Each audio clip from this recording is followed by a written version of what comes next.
الشيطان الرجيم وقال فرعون ذروني أقتل موسى وليدع ربه إني أخاف أن يبدل دينكم أو أن يظهر في الأرض الفساد وقال موسى إني عذت بربي وربكم من كل متكبر لا يؤمن بيوم الحساب وقال رجل مؤمن من آل فرعون يكتم إيمانه أتقتلون رجلا أن يقول ربي الله وقد جاءكم بالبينات من ربكم وإن يك كاذبا فعليه كذبه وإن يك صادقا يصبكم بعض الذي يعدكم إن الله لا يهدي من هو مسرف كذاب صدق الله العظيم. Ceerno Omar Foutiyou Tall muy wax dëgg yàlla koo xam ne diine ji yépp a koy tiitaroo ci àdduna bi rawatina nag tarixa cheikh di wax rek ne temps bi daf ñu njett lool waaye ay boroomu xam-xam yu am solo yu yàlla baaxal yu yàlla barkeel seen xam-xam moom lañ am chance su tey dajale fii ci jataay bi di ñaan yàlla barkeel boroom xam-xam yooyu nag li ñu ci am xëy na tuuti rek luñ ciy metti mooy amuñu yaatuwaayu jox leen temps bu doy pour li nekk seen dënd te nu am yéene partage ko public bi mu mate pour ñu jàllale ko waaye nag li ñuy wax rek moom barkeelu rek am na bis yoo xam ne si barkeelu rek moo fa jekk xanaa di leen ñaan rek ñu barkeelu waaye fas ne yéene di leen wax ne waxtaan bi mi ngi jàll ci plateforme digitale yépp loolu nag mooy ni ñun wéetuñu te ñi niy seetaan di ñu déglu ci plateforme ci xarala yi daf ci am ñoo xam ne si xëy na dégguñu sax làkk wolof bi moo tax ren Serigne Moustapha ci xalaat bu rafet bi ci yitte beeg pas-pas bi ñaanoon ñu yaatal ko bu nu waxtaanee ci wàllu wolof bi nu nàmp ñu yaatal waxtaan bi ci wàllu français moo tax ci jataay bi da ngeen gis ne dana am ñoo xam ne ci seen communication seen barkellu ma tuddee ko noonu bu ma nee communication te mu gudd seen barkellu dañ koy def ci kàllaama Kocc ñeneen ñi incha allahu ci kàllaama Molière wala boog ci langue nasaraan lañ koy def waaye taamoo nan aussi bu la ñuy tàmbali wax dëgg yàlla ñu jox ay mbokk yoo xam ne ñu am solo lañ ci bés bi ndax yàlla ak yaakaar ndax yàlla ak pas-pas ndax mbokk mi li may wax rek Seydi Moustapha daf ci am ay wóllëre yoo xam ne si xam na ne cofeel gi ñu am ci moom ak yéene bi ñu am ci moom toll na loo xam ne bu ñuy def lu mel nii xeebu ci seen xalaat xeebu ci seen participation ci biir bépp boor mu mel ni kon ci ñooñu danañ ci jox ñaar kenn ki di professeur Ousmane Kane moom mu jottali kàddu gi ci wàllu français nuyu nit ñi def discours am ñëw xëy na ci li nga xam ne si moo nu fi dajale ci wàllu symposium bi joxe axe yi nga xam ne si moom la war a waxtaane keneen ki di soxna docteur Awa Ly Fall moom it ci wàllu anglais xaw ma ndax communication yi daan am anglais waaye ci wàllu anglais na làkk bi ñuy wax anglais donc dana ci jàllale benn discours pour que li nga xam ne si moom la Ousmane Kane professeur directeur jàllale ci wàllu nasaraan moom mu jàllale ko ci wàllu anglais loolu la ñuy tàmbalee rek xëy na ñu jox leen kàddu gi ci kéemtalaay ay simili bala ñuy dugg ci waxtaan bi salaamaaleykum wa rahmatullah Ousmane professeur bismillah aouzu billahi min asheytaani rajim bismillahi rahmaani rahim alhamdulillahi rabbil alamin wa sallallahu ala sayyidina muhammad xaatimi nabiina wa imamil mursalin. Mesdames, Messieurs, honorables invités, c'est avec une profonde émotion et un immense honneur que je viens prendre la parole devant vous pour inaugurer ce symposium dédié à l'une des figures les plus illustres de notre histoire. Il se nomme Cheikh Omar Foutiyou Tall radiyallahu ta'ala anhu. Nous nous réunissons ici pour célébrer la vie et l'œuvre de l'homme dont l'impact transcende les générations et continue d'inspirer des milliers de personnes à travers l'Afrique de l'Ouest et même au-delà. Cheikh Omar n'était pas seulement un chef religieux, mais il était un visionnaire, un érudit, un stratège militaire et un résistant farouche à l'oppression coloniale. Il est né en 1794 à Alwar, dans le Fouta Toro. Il s'est rapidement distingué par son intelligence, sa piété et son dévouement inébranlable à l'islam. Son adhésion à l'ordre soufi de la Tidjaniya a marqué le début d'une mission spirituelle et sociale qui allait transformer toute la sous-région. Sur le plan spirituel, justement, Cheikh Omar a été une lumière guidante pour de nombreux croyants. En tant que leader de la Tidjaniya, il a consacré toute sa vie à l'enseignement et à la progression des valeurs de l'islam.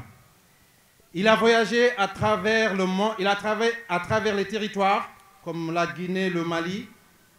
et d'autres pays, prêchant la paix et la justice. Ses enseignements ont non seulement renforcé la foi de ses disciples, mais ont également contribué à l'édification d'une société plus juste et équitable. Il a insisté sur l'importance de l'éducation spirituelle, de la pureté du cœur et de l'engagement personnel envers Dieu. Cheikh Omar nous a légué de nombreuses œuvres écrites, parmi lesquelles le célèbre Rimah,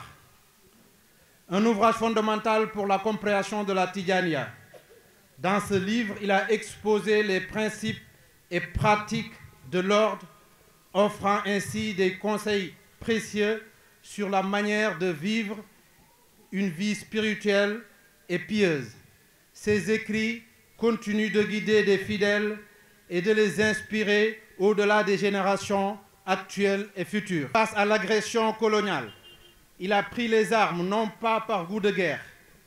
mais par nécessité de défendre la dignité et l'autonomie de son peuple. Ses campagnes militaires, bien que marquées par de nombreux défis, témoignent de son courage et de sa détermination. Il a su fédérer différentes communautés, transcendant les divisions ethniques et culturelles pour former un front uni contre l'envahisseur. Son engagement dans la résistance a été une source d'inspiration et un symbole de lutte pour la liberté et l'indépendance de l'Afrique de l'Ouest. Chers invités, ce symposium est une occasion précieuse de revisiter et de réexaminer les multiples facettes de son héritage à travers les différentes interventions prévues aujourd'hui. Nous allons explorer son rôle central dans la Tidjaniya, son modèle de leadership religieux et politique, sa résistance héroïque à la colonisation, ainsi que sa pensée profonde et visionnaire. Permettez-moi de remercier chaleureusement tous les éminents intervenants qui vont nous honorer aujourd'hui de leur présence, qui nous ont déjà honorés de leur présence, mais qui vont nous honorer de leur participation et de leur intervention. Je remercie également le professeur et collègue Alioune Badara Diack pour avoir orchestré cette journée et l'infatigable Serigne Moustapha Nguirane qui a organisé et préside actuellement cet événement. En ces temps où notre monde est en quête de sens et de direction, les enseignements de Cheikh Omar résonnent avec une pertinence renouvelée. Ils nous rappellent l'importance de la foi, de la justice, de la résistance face à l'oppression et de la solidarité entre les peuples. Pour conclure ce discours, permettez-moi de vous offrir un humble hommage poétique dédié à la mémoire éternelle de Cheikh Omar Foutiyou Tall, cet homme dont la lumière continue d'illuminer nos cœurs et nos esprits. Dans les sables d'or du Fouta, une étoile est née. Omar Foutiyou, lumière divine, guide vénéré. Par les chemins de la foi, il a tracé sa voie, enseignant la paix, la justice, la sagesse en éclat. Par les prières du jour et les méditations de la nuit, il éleva les âmes, apaisant chaque bruit. Son cœur battait au rythme des paroles saintes. Sa voix résonnait, douce et aimante. Il porta le flambeau de la Tijania avec ardeur, éclairant les sentiers, dissipant toute noirceur.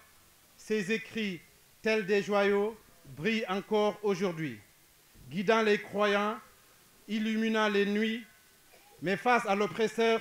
il n'a point fléchi. Oumar, ou Cheikhou comme on l'appelait affectueusement, le vaillant, résistant infini, pour l'honneur de son peuple, il prit les armes, défendant la liberté avec courage et charme. Dans les vastes plaines du Sahel, son nom résonne, symbole de foi, de force et de passion. Il nous a laissé un héritage immortel, un chemin de lumière, une voie vers le ciel. Ô Cheikh Omar, que ton esprit nous guide, que tes enseignements apaisent nos cœurs intrépides. Par ta vie et tes œuvres, nous trouvons la foi. En toi, nous voyons un modèle, un roi. Puisse tes lances spirituelles percer nos doutes, nous rappelant sans cesse la vertu de nos routes. Que ta mémoire vive en nous éternellement, comme un phare dans la nuit, brillant intensément. Chers invités, que nous puissions tous, en suivant ces traces, œuvrer pour un monde plus juste, plus spirituel et plus solidaire. Je vous remercie de votre attention et vous souhaite à tous une journée riche en enseignements et en réflexion. Assalamu alaikum wa rahmatullahi ta'ala wa barakatuh.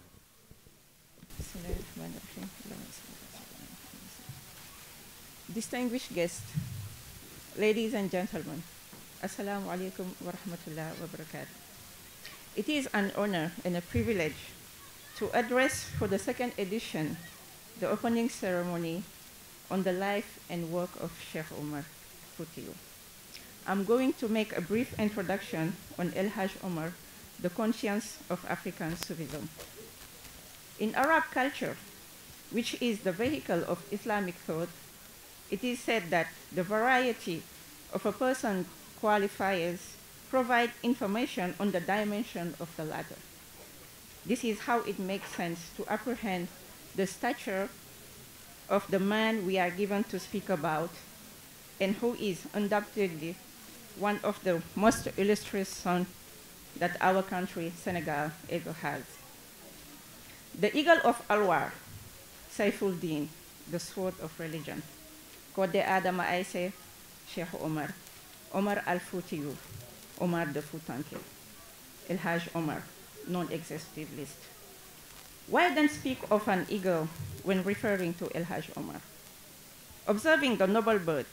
we realize that it reaches altitude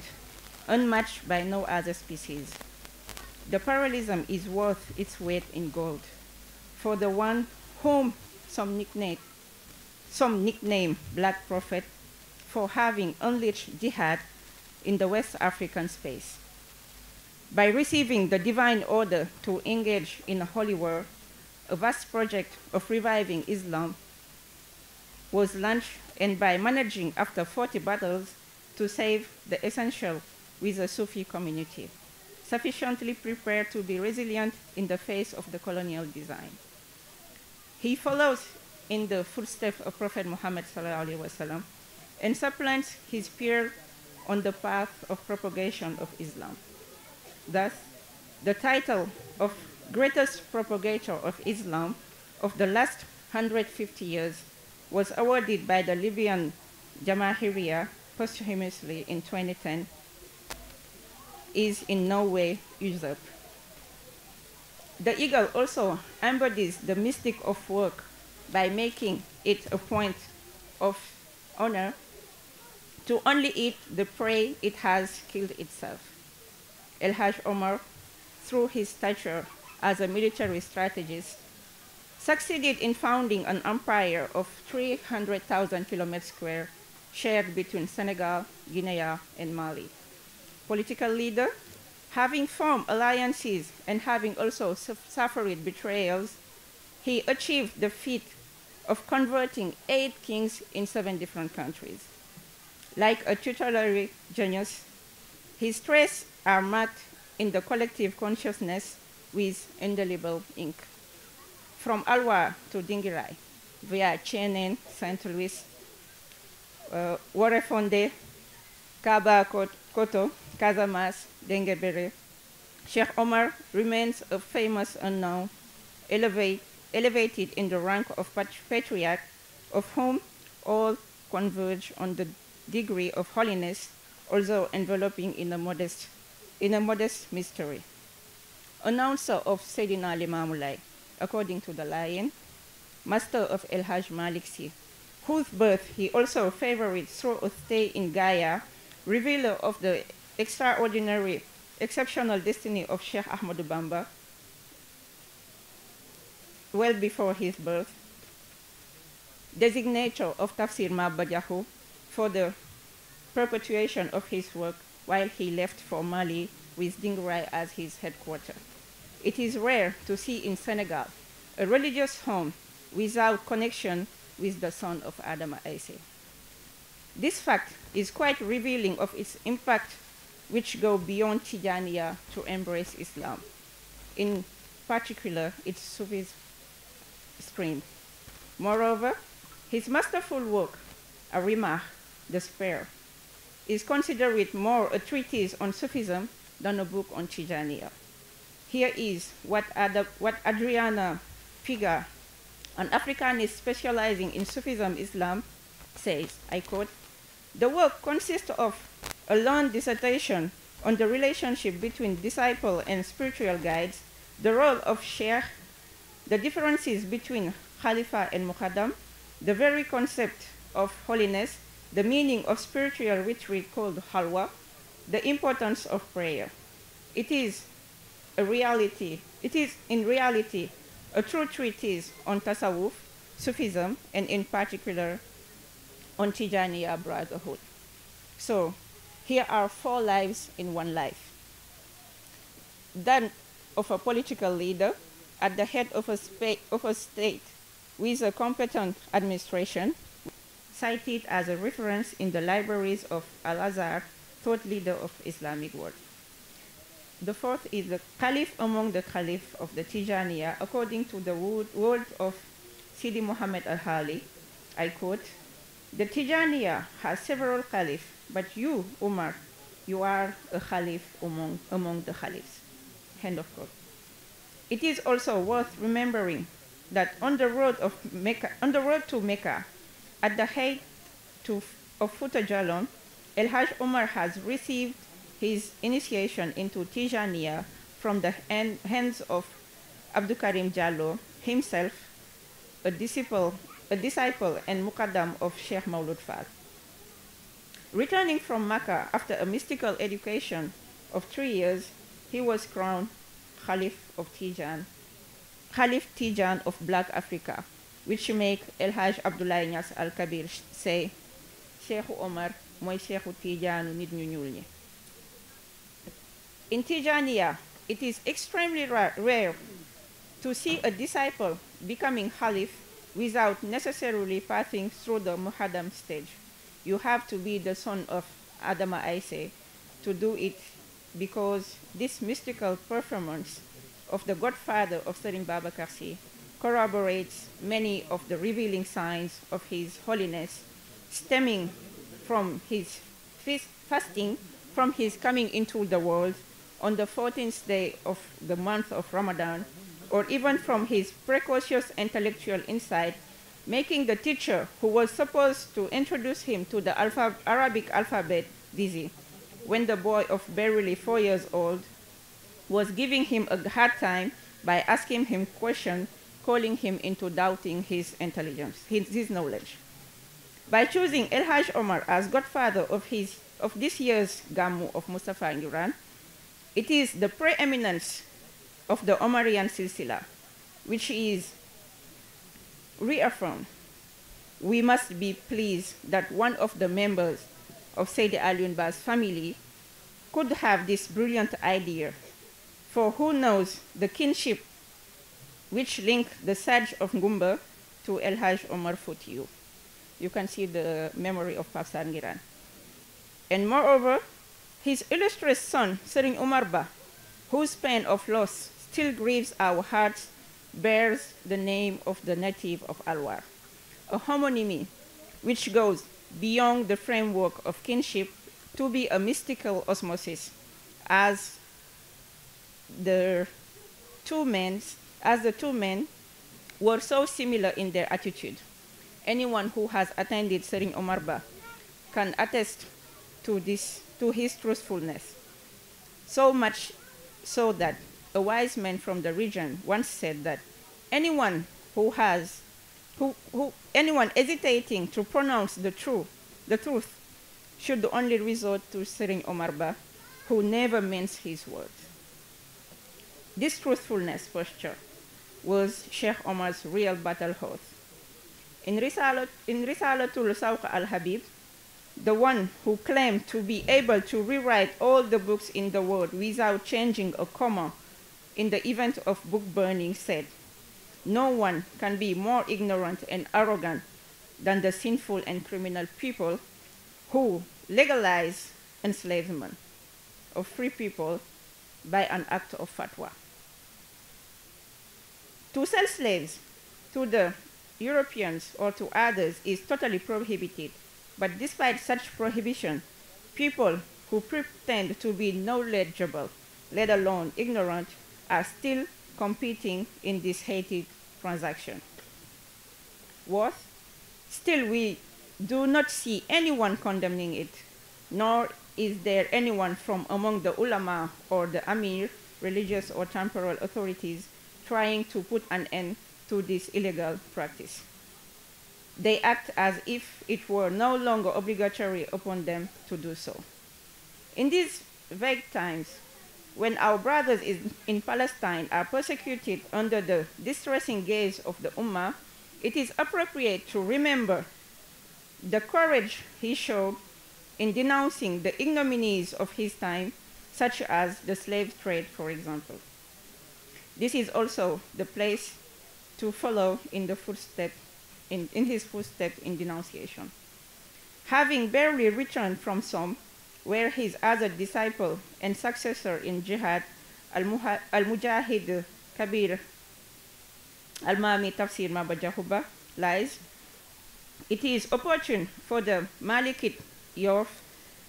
to imbibe the value of Jom, Ngor, and Fit,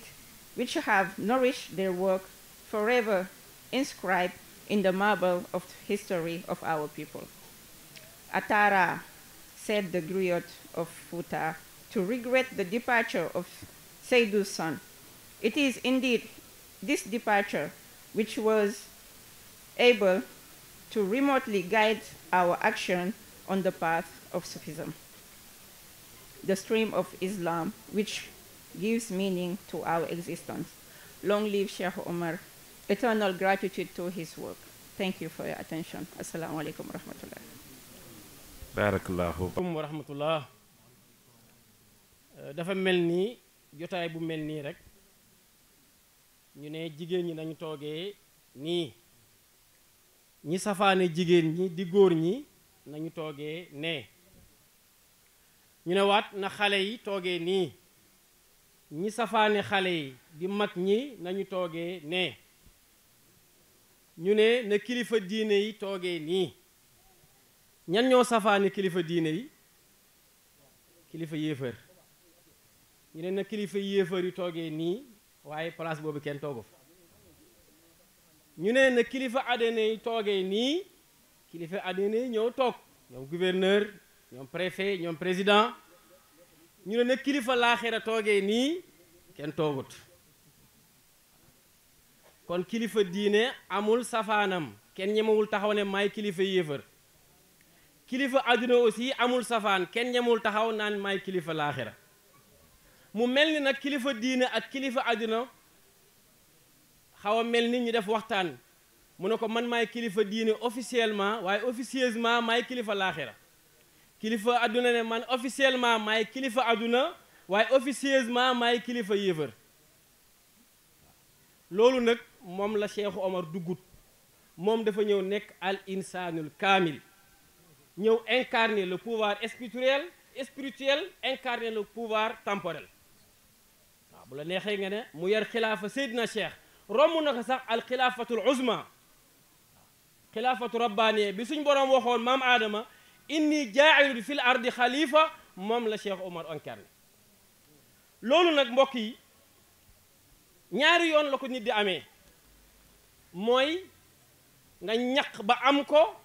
wala suñ borom jagleel la ko Cheikh Omar ñëw boole ñaari yépp mu ñaq la mën a ñaq suñ borom jagleel ko la mu ko jagleel yoon bi mu jaar rek la ñuy wax su ko defee comme te temps bi daf ñuy xat ku xam yoon bi nit jaar ba am li mu am di nga mën a wax lan la incarné ak nan la ko doxalee mooy dajee bi mu dajee ak sëriñam di Cheikh Mouhamadul Ghali fan lañ dajee ñu ngi dajee Makk moo tax jagle bi ko suñu borom jox mooy tarbiyatahu bayna haramayni sharifayni privilège bi mu am ñu tarbiye ko ci diggante Makk ak Médina volet environnement ñëw ak milieu mu nekk ñaar yu déterminant pour defar doomu aadama yarkat yi xam nañ ci dara nit ki la nga bëgg a def ci moom environnement ba mu nekk daf koy répondre milieu ba mu nekk daf koy répondre bu loolu amul loo dugal day génnaat loolu moo tax benn waaye dafa ñëw fekk ñu ci daara ja mu xool benn xale bu ràññeeku mu ne xale bi su mokkale alxuraan na ngeen ma ko jox boobu wóolu na xam-xamam wóolu na expérience am wóolu na jaar-jaaram te xam na ne xale bi ku yàlla defal la bi xale bi mokkale alxuraan moom moo ñëwaat ne xale bi nañ ko fi bàyyi garaawul ma ne ko lu tax mu ne environnement boo xam ne da ngay julli juróomi yoon ci bés bi jàkk di wasifa suba ngoon di xadara di gudd ajuma di jàng alxuraan guddeeg bëccëg environnement boobu ku fa nekk même bu ñu la defarul di nga defaru loolu nag kenn du ko tëkkaleeg baynam haramayni sharifayni loolu moo tax si ajmali wax ne bi azami zamani wal makani taazimu taati ma al isyaani selon place bi ni mu màggee ak environnement bi jëf ji noonu lay gën a màggee wala bàkkaar bi noonu lay gën a garaawee tur yàlla bi nga rëkk sa biir néeg bokkut ak bi nga rëkk si biir jàkk ji bokkut ak bi nga rëkk si kaaba gi tur yàlla bi nga rëkk sa biir néeg bokkut ak tur yàlla bi nga rëkk jamono bi nga nekkee si biir julli di sikar kon privilège bi njëkk bi suñ borom defal Cheikh Omar mooy mu am possibilité ñu tarbiya ko diggante Makka ak Medina ñaareel privilège yi mooy kawnu murabbihi min ali bayti rasul wa huwa asharif Cheikh Mouhamadul Ghali wa kawnuhu min xaasati akabiri Seydina Cheikh ndax dañuy wax ne na nga tànn sëriñ bu mat sëriñ d'abord yashabu cheykhan aalifa almasalik yaqihi fi tariqihi almahalik yuzhirahu llahu ida ra'ahu wa yusilu alabda ila mawla loolu moom kenn du natable ne Cheikh Mouhamadul Ghali àgg na fa sëriñ bu xam yàlla mën la faa yóbbu danger yi nekk si yoon bi mu xam ko te mën laa épargner kooku kenn nattabloo na ku Seydina Cheikh defar ba nga taxaw taxawaayu xalifaam ak nga foofu moom Cheikh Omar aussi mu mat taaliba dëgg ndax avant yoonam boobu fekk na mu am xam-xam nekk wëliyu jàpp tarixa bi am yeneen ijaasa kon waxuma la mat taalib waaye dafa mat waxuma la mat taalib waaye dafa matoon sëriñ mu nangu nag tarbiya Cheikh Mouhamadul Ghali kal mayit bayna yadil ghasil donc sëriñ bu mat sëriñ ak taalibe bu mat taalibe bu ñu tasee foog résultat am waaye Cheikh Mouhamadul Ghali am yeneen ñaari doole mooy doole shérif deratu sallallahu alayhi wasallam di daw seeramam day am jeexit ku bugg xam loolu di nga xam lu tax Seydina Abubakar ñëw ñaan soxna Fatima yonent bi joxu ko suite waxul bu bañ de mu Seydina Omar ñëw ñaan ko sallallahu alayhi wasallam joxu ko suite ndax deret shérif boobu mu nekk si Seydina Ali moom rek moo mënoon denc soxna Fatima kon deret shérif boobu di dox si Cheikh Mouhamadul Ghali day am jeexit si yoon bi mu jaarale Cheikh Omar rawatina nag mu bokk si ponkal yi daroon Cheikh Ahmad Tidiane Chérif di xalifaam dund ak moom mu yar ko ba mu mat ko xalifa mu yebal ko si Cheikh Omar muy ñaari privilège ñetteel bi mooy anna cheikhna Ahmadu Tidiane radiallahu anhu huwa al amiru li cheikh Mouhamadul Ghali an yuballigha ila cheikh Omar annahu huwa alladi ataahu kulla ma yaxtaaju ilayhi min hadi tariq daf na ko moom seydna cheikh na nga wax cheikh Omar ne ko man maa ko jox lii waxu ko ne ko jox ko li ma la man seydna cheikh man maa ko jox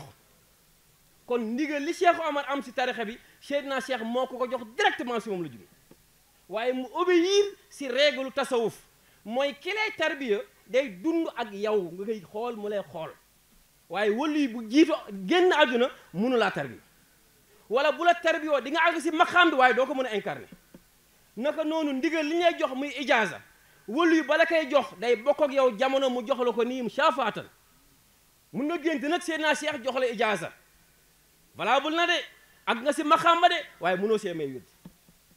loolu moo tax seydna cheikh joxul cheikh Omar joxu ko directement mu jaarale ko cheikh Mouhamadul Ghali pour ba ñu fëq règle boobu waaye ku sañoon danga naan cheikh Omar la mu yor seydna cheikh moo ko jox loolu moo tax cheikh Mouhamadul Ghali bi mu ko koy transmettre daf na ko anta xalifatul laa minal muqaddami xalifa kan du xalifa cheikh Mouhamadul Ghali parce que boobu cheikh Mouhamadul Ghali mi ngi dund kii dund koy mënu koo nekk xalifam kon anta xalifatun min xulafaay cheikh radiyallahu taala anhu kon cheikh Omar xalifa cheikh la du xalifa cheikh Mouhamadul Ghali bu doon Mouhamadul Ghali ndigali si moom la jógee kon day wax muqaddamu Mouhamadul Ghali mu leeral ko anta xalifatun la min al muqaddami ñetteelu privilège bi ñeenteel bi mooy kawnu shahidi ala tabligh al izni huwa sayyidul wujud wa alami shuhud tijaaha rawdati sharifa dafa am lu ñuy wax seede da ngay dégg ku ne diwkat ba ko sëñ Babacar di jox nangam garab gi mooy seedeem bañ ko Cheikh Ajma doon jox nangam ay doomam ñooy seedeem donc seede day valoriser mbir Cheikh Mouhamadul Ghali ba muy jox yóbbandi Cheikh Seydina Cheikh ba mu ko jox Cheikh Omar sallallahu alayhi wa sallam mooy seede bi moo tax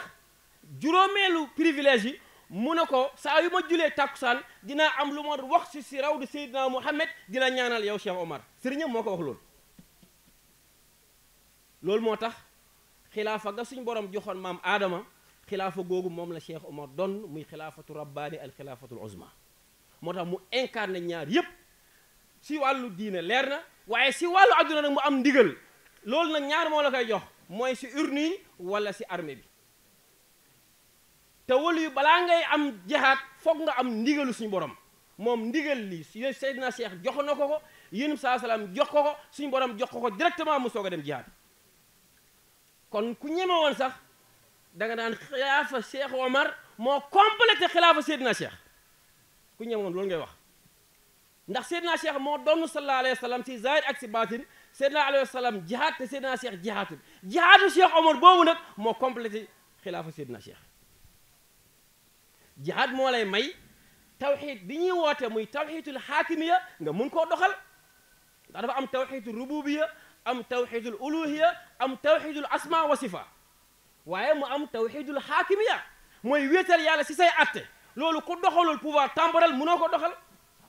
fala wa rabbik laa yuminuuna xatta yuxakkimuuka fi ma shajara baynahum thumma laa yajidu fi anfusihim xarajan mimma qadayta wa yusallimu tasliman loolu foog nga yor pouvoir temporaire mun a doxal atte suñu borom su boobaa kenn du wax kilifa diine kilifa adduna dañuy wax kilifa diine ñëpp topp si gannaawam salaamaaleykum wa rahmatullah min alsheytaan arrajim la hawla wala quwata illa bika ya aliyu ya azim tabarratu bi hawli wa quwati wa atasamtu bi hawlillahi wa quwatihi subhanaka la ilma lana illa ma allamtana innaka anta alalimu alhakim koy assalaamu aleykum wa rahmatullahi wa barakatuh. Alors pour un texte de 7 pages, si je devais résumer ça en 10 minutes, vraiment c'est très petit. Mais je vais prendre les grandes lignes seulement, compte tenu du temps. Alors, le rôle de Cheikh El Hadji Omar Foutiyou Tall dans la résistance à la colonisation. né en 1797 selon certains à Loire aux environs de Podor dans le Fouta Toro en pays toucouleur. El Hadji Omar Foutiyou Tall était un grand érudit, doublé d'un homme d'action hors pair. S'inscrivant en droite ligne dans la mouvance des rénovateurs de la foi, El Hadji Omar avait pour objectif principal la restauration de l'islam dans sa pureté originelle. Mais savait-il qu'une telle tâche aussi redoutable ne saurait se réaliser uniquement par le savoir, al-ilm? Celle-ci doit être assortie d'une action, al-amal.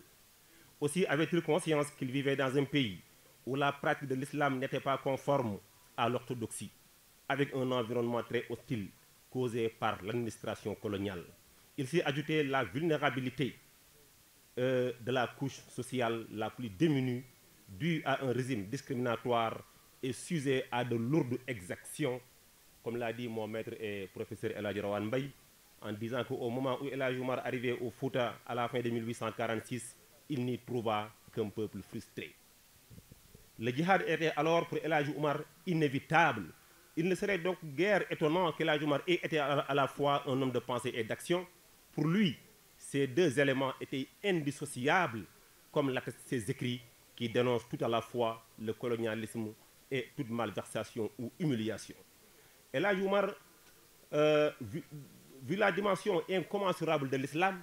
El Hadji Omar avait toujours cru et défendu que l'islam doit être considéré comme une ceinture de sécurité qui peut résister à toutes sortes de pressions ou d'oppression.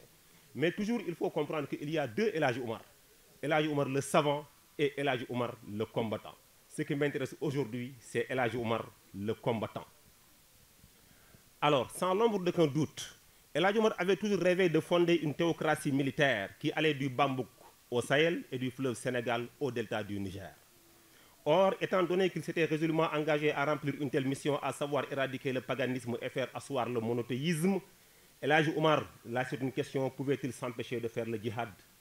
Vivant dans un pays, comme je l'ai dit, hostile à l'islam, El Hadji Omar sentit la nécessité de recourir aux armes pour établir un État islamique en Afrique occidentale. Pour avoir été un croyant dévoué et attaché intrinsèquement aux préceptes de l'islam, nombreux furent des convertis qui se laissèrent adhérer à la confrérie Tidjaniya en s'intégrant bien sûr aux troupes du Moudjahid, la grande figure religieuse qu'ils voyaient comme un refuge, voire comme échappatoire du colonialisme infect et exécrable. Christian Colomb a écrit que la Tidjaniya de Cheikh Omar fut un véritable refuge, où vinrent se fixer ceux qui voulaient fuir le pouvoir du colonialisme et ses chefs indigènes. Alors, donc, je vais essayer de me résumer parce que je voudrais aborder le djihad omarien en essayant d'esquisser, par exemple, les étapes à travers lesquelles il a livré son djihad. Je vais seulement énumérer la première bataille, qui consiste en la bataille de Tamba. Alors, pourquoi Tamba? El Hadji Omar Foutiyou Tall, après son pèlerinage à la Mecque, il fit une grande tournée. Après une absence de 20 ans, il entreprit sa première tournée en Sénégambie, particulièrement dans son Fouta natal. L'objectif principal de cette tournée, nous dit l'historien Boubacar Bari, était de recruter des disciples pour assurer le triomphe de l'islam par le djihad. Alors il est passé par le Ségou. Là, il trouva le roi Tchefolo qui l'emprisonna, puis le relâcha avant de s'incliner devant lui pour devenir son disciple. Le roi de Tamba qui s'appelait Yemba Sakho. Je vais rappeler que le premier djihad livré par El Hadji Omar est la bataille de Tamba. Alors, Yemba Sakho était le chef de Tamba. Alors, quand il s'est rencontré que El Hadji Omar Foutiyou Tall avait une très grande armée, il a envoyé une mission pour le désarmer. En lui demandant ses fusils, sa fille aînée et autant de choses. El Hadji Omar Foutiyou Tall ne pouvait pas accepter ça. Yemba Sakho, qu'est-ce qu'il a fait? Il est allé attaquer El Hadji Omar Foutiyou Tall. Alors, sous cet angle, léegi dañuy laaj ci wàllu jihad bi kan moo tooñ ci ñi ñaar entre Yemba Sakho ak El Hadji Omar Foutiyou Tall. El Hadji Omar Foutiyou Tall, après avoir combattu Yemba Sakho, alors il est parti, alors ça c'est le Khasso, le Karta. Maintenant, ce qui m'intéresse, excusez-moi, c'est deux éléments essentiels. Il s'agit de Ségou et de Massina, surtout la bataille du Massina. il y a pas mal d'historiens, voire de grands savants qui aujourd'hui croient que El Hadji Omar Foutiyou Tall a tué les Peuls de Massina qui étaient des musulmans comme lui, et cela nécessite une étude approfondie pour ne pas porter préjudice à El Hadji Omar Foutiyou Tall. Ce n'est pas vrai. Alors, qu'est-ce qui s'est passé réellement à la bataille de Ségou? Parce que la bataille de Ségou et la bataille de Massina sont intimement liées. El Hadji Omar, après son pèlerinage à la Mecque, il est passé à Ségou. Là, il a été mis au fer, il a été emprisonné par le roi Tchefolo. Alors, convaincu par sa sœur qui s'appelait Badiou, qui lui demanda de le laisser continuer son chemin, il le libéra. Maintenant, très déconcerté par ce revirement, Tchefolo devait donner des arguments à son état-major. Sinon, il aurait perdu sa réputation. À la limite, on le taxerait de couardise. S'étant finalement converti à l'islam, mais Tchefolo fut dénoncé par sa femme et fut évincé. Il devait être remplacé par Torokoro Mari, qui lui aussi, pour s'être converti à l'islam devant El Hadji Omar Foutiyou Tall, il a été égorgé. Ça c'est grave. Il a été égorgé. L'horreur de cet acte ignoble et barbare mit El Hadji Omar dans un état séditieux. À la mort de Torokoro Mari, donc El Hadji Omar a perdu 2 de ses lieutenants. Pourquoi? Pour s'être converti à l'islam uniquement. Donc à la suite de cette mort-là, alors il a été remplacé par quelqu'un qui s'appelle Bina Ali. D'ailleurs, Bina Ali lui-même, il s'est proposé pour être le calife de Ségou. Maintenant, les Bambara exigèrent, pour que tu deviennes le calife de Ségou, il faut que tu sois un païen parce qu'un musulman ne nous dirige pas. Lui aussi, finalement, il a accepté. Maintenant, l'assassinat odieux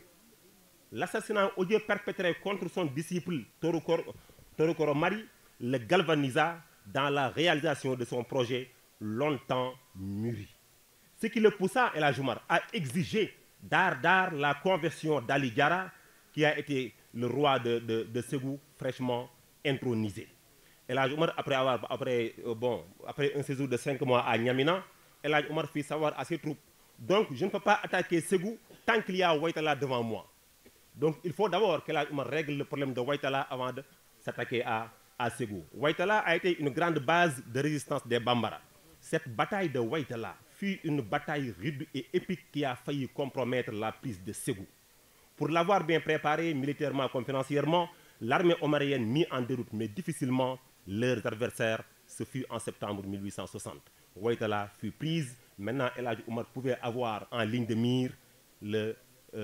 Ségou. Maintenant, El Hadji Omar a conquis le Ségou. Il ne lui reste que le Massina. El Hadji Omar sorti avec son armée, suivant les traces de Ali, le roi de Ségou, parce qu'il a pris la fuite. Ce dernier, pour aller se refuser au roi de Massina. Maintenant, le roi de Massina lui a accordé l'hospitalité. Donc, il l'a hébergé. Tel est exactement dit El Hadji Omar dans Bayadma Waqa'a, le démêlé qui m'oppose à Ahmadou, qui fut le roi du Massina.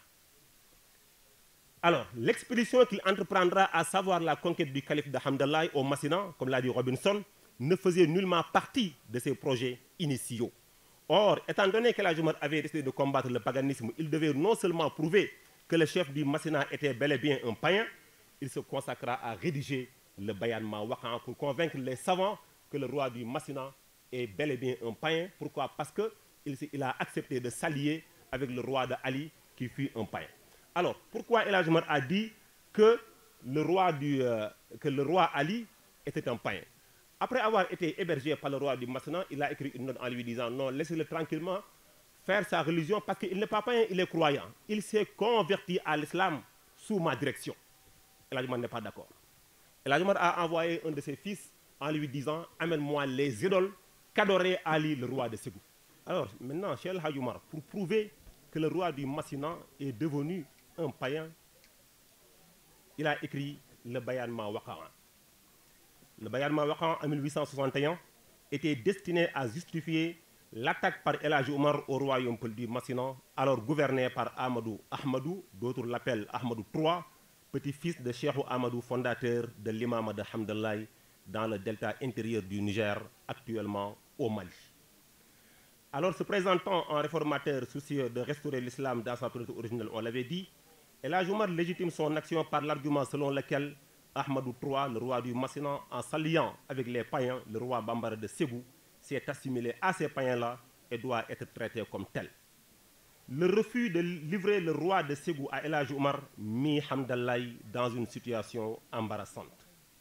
Si le roi du Massina avait accepté de livrer à El Hadji Oumar Foutiyou Tall, le roi de Ségou, il n'y aurait pas peut-être la guerre contre le Massina. Pour lever tout équivoque sur la vraie identité religieuse du roi de Ségou, Bambara, El Hadji Oumar envoya à son fils une lettre lui demandant de lui amener les idoles qu'adorait Ali, roi de Ségou déchu, pour prouver la mécréance de ce dernier au Massinanké qui croyait à sa conversation.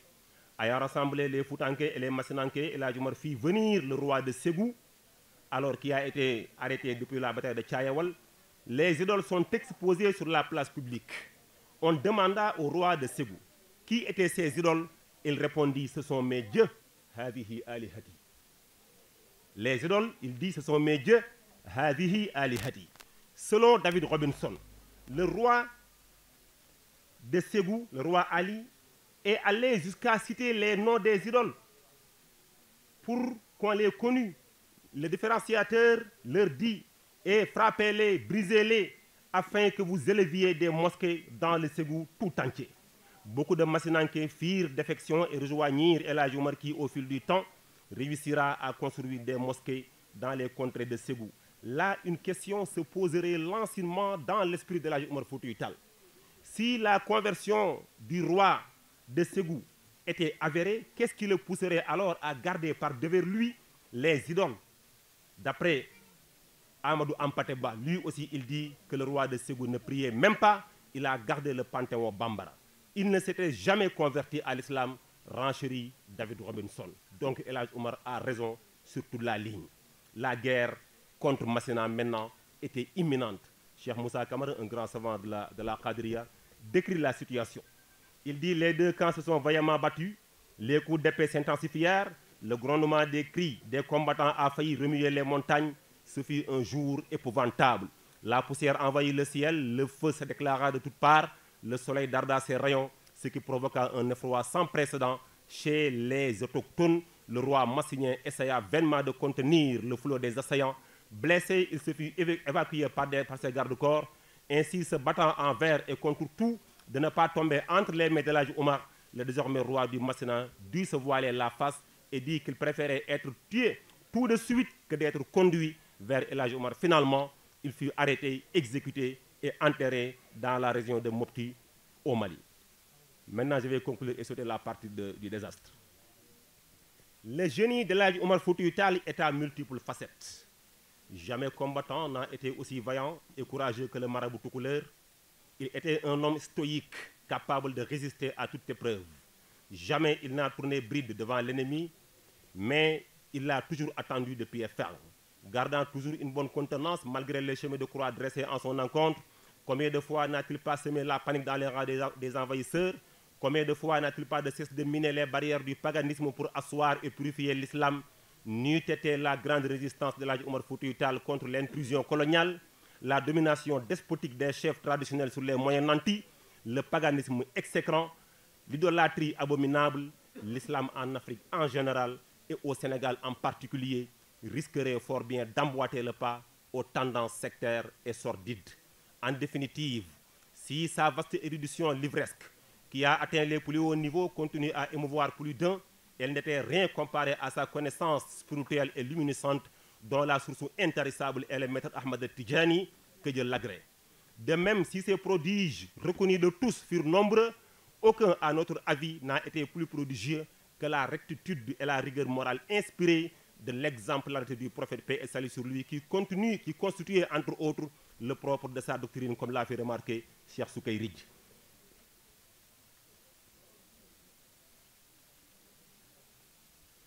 Le regretté Amar Samb nous dit que plusieurs années durant, il galvanisa toutes les énergies en vue de résister à tout envahisseur, qu'il fût colonisateur ou bien souverain mort. Aussi, aucune dialectique, quelle que soit sa forme stylistique, quels que soient les motifs inavoués qui l'inspirent, ne saurait rabaisser la belle figure de celui qui incarne dès l'âge de 25 ans la résistance nationale. Le professeur Ibader Thiam nous raconte les stratégies et les plans, les stratégies excusez-moi, que les Blancs voulaient adopter pour contrecarrer El Hadji Omar Foutiyou Tall et le courage héroïque de ce dernier, ainsi que la hauteur de sa vision pour leur faire face. Il voulait empêcher la domination du Sénégal. Son ennemi principal à cette époque était le système colonial. Faidherbe était l'homme des milliers d'affaires. Il était également l'homme du parti colonial. Ils l'ont nommé gouverneur du Sénégal en 1854 pour qu'il puisse reprendre la situation en main et pour conquérir les pays. Conquérir le Sénégal, mais aussi ouvrir la voie à travers le fleuve Sénégal vers le pays qu'on appelle le Soudan. C'était cela son objectif. El Hadji Omar l'a senti. Il a été l'un des premiers, sinon le premier, à avoir compris le système colonial. Et Bader Thiam dit cela n'est écrit dans aucun ouvrage, mais c'est une vérité fondamentale. Le premier discours anticolonial a été prononcé par El Hadji Omar Foutiyou Tall. هذا من الله تجري حوله العصر يا أشبه الناس بالفاروق يا عمر أوحي إليك بما في طي من صور حتى تمثل في أعمالك الصور رسالة من خيار ما له شبه وسيرة من رجال دونها سير إن غاب في الغار فالتاريخ يظهره عبر الزمان لمن في فعله نظر يا صاحب الوقت يا منصور يا وزر يا شيخنا يا ولي الله يا عمر السلام عليكم ورحمة الله وبركاته. أعوذ بالله من الشيطان الرجيم بسم الله الرحمن الرحيم الحمد لله والصلاة والسلام على رسول الله وعلى آله وصحبه ومن والاه رضي الله عن شيخنا أحمد التجاني وعن جميع خلفائه وحمال أسراره. السلام عليكم ورحمة الله. ñu ngi leen di nuyu di leen ziyaara di jiital ci nuyoo bi ak ziyaara bi kilifay jotaay bi te jotaay boo xam ne ay jullit ñoo fa tase di ay tijaan te dëkk ci réew mi seen kilifa mooy ka fa doon njabootu Cheikh El Hadji Omar al Fouti radiyallahu taala anhu Seydi Taal ñu ngi lay nuyu di la ziyaara di ziyaara soppe yi nga àndal yépp tabaarakallahu di ziyaara sunu kilifa yi nga xam ne ñun ak ñoom ñoo fi nekkandoo woon ci tàmbali gi ñu ngi leen di nuyu ngir gàttal waxtu wi rek ñu yemale nuyoo bi foofu di nuyu itam lu mënta ñàkk sunu wóolëre sëriñ Moustapha Ngiraan di wax ne li mu def nii loolu rek moo ñu saf ñun ndax réew mi lépp luñ fi waxtaanee ak kuñ fi war a fésal dafa war a am ñu ci gën a yey te ki gën a yey ñu xamle ko te ñépp xam ko te ñépp itam jàpp ne amuñu sëriñ bu ko féete kaw ci réew mi ñu nekk mooy sunu maam sunu sëriñ Cheikh El Hadji Omar ibn Saïdin al Fouti radiyallahu taala anhu réew mi nag niñ ko tëggee moo jaxasoo gog lépp dañ ko jàppe ay kër am na waaye kër yëpp mooy kër Cheikh El Hadji Omar kër Cheikh El Hadji Omar mooy kër baay ñépp fa lañ daje moo tax bu ñu koy waxtaane wala ñu sampal ko wala ñu koy fésal day fekk ne loolu mooy li war a ne nag comme léegi li war a ne néewaluñ ko ku newal li war a ne rek dañ lay sant ci loolu ñu ngi lay sant di la gërëm bu baax sëñ Moustapha di nuyu mbooloo mi teew yépp di nuyu ñi ma jiitu ci waxtaan wi comme nag maa fi gën a nekk xale gën fee ñàkk xam-xam man maa war a gën a néewal sama kàddu ngir borom xam-xam yi mën a jël temps bu doy li ñu cëral pour ñu waxee ko rek mooy benn facette ci Cheikh El Hadji Omar Fouti radiyallahu taala anhu ñun nag gàttal gi sax dafa baax ci ñun ndax Cheikh El Hadji Omar dafa am fu mu toll ci sunu xol bu sori boo xam ne di bareel wax ji sax mën na indi beneen complication ci mbir yi facette bi ñuy waxtaanee ci moom mooy wàllu xam-xam waaye xam-xam moom daf ci liggéey yu wuute bu dee ci tagg yonent bi sallallahu alayhi wa sallam loolu beneen affaire la ku ñu fiy wax ci sa tagg ci yonent bi rek dafa fekk ne dañu xamul ko Cheikh El Hadji Omar liiruñu itam safinatu saada waaye loolu benn facette la rek ca wàllu xam-xam ba am na yeneen yu mu def ci yeneen téere ci yeneen wàllu xam-xam loo xam ne jëmuñu ca tey ñun li ñuy concentré wu rek mooy téere yi nga xam ne da ko def xisiisan ngir défendre tariqa bi te loolu nag moom daf ci jiitu ndax Cheikh El Hadj Omar radiyallahu taala anhu boo xoolee époque bi mu doon dund téere bu ko jiitu Jawaahirul Maani lay tudd moo tax moom buy wax Cheikh na Ahmad Tidiane nee na du wax ci téere sàngam la nekk ndax amul beneen téere bu wax Cheikh di nekk lu dul Jawaahir ak Jaamiu moom kon ca ñu jiitu la bokk kon yoonu défendre tariqa bi moom moo ko xàll ko nag ci xam-xam bu yaatu képp koo xam ne miin nga lii di rimaahu xizbi rahim miin itam suyuufu saïd ñaari téere yooyu da ngay gis ne lépp lu waay di tontuwaat faw foofu nga koy jëlewaat ndax dafa ndar kepp wax ji maanaam lépp lum lay indil ciy lay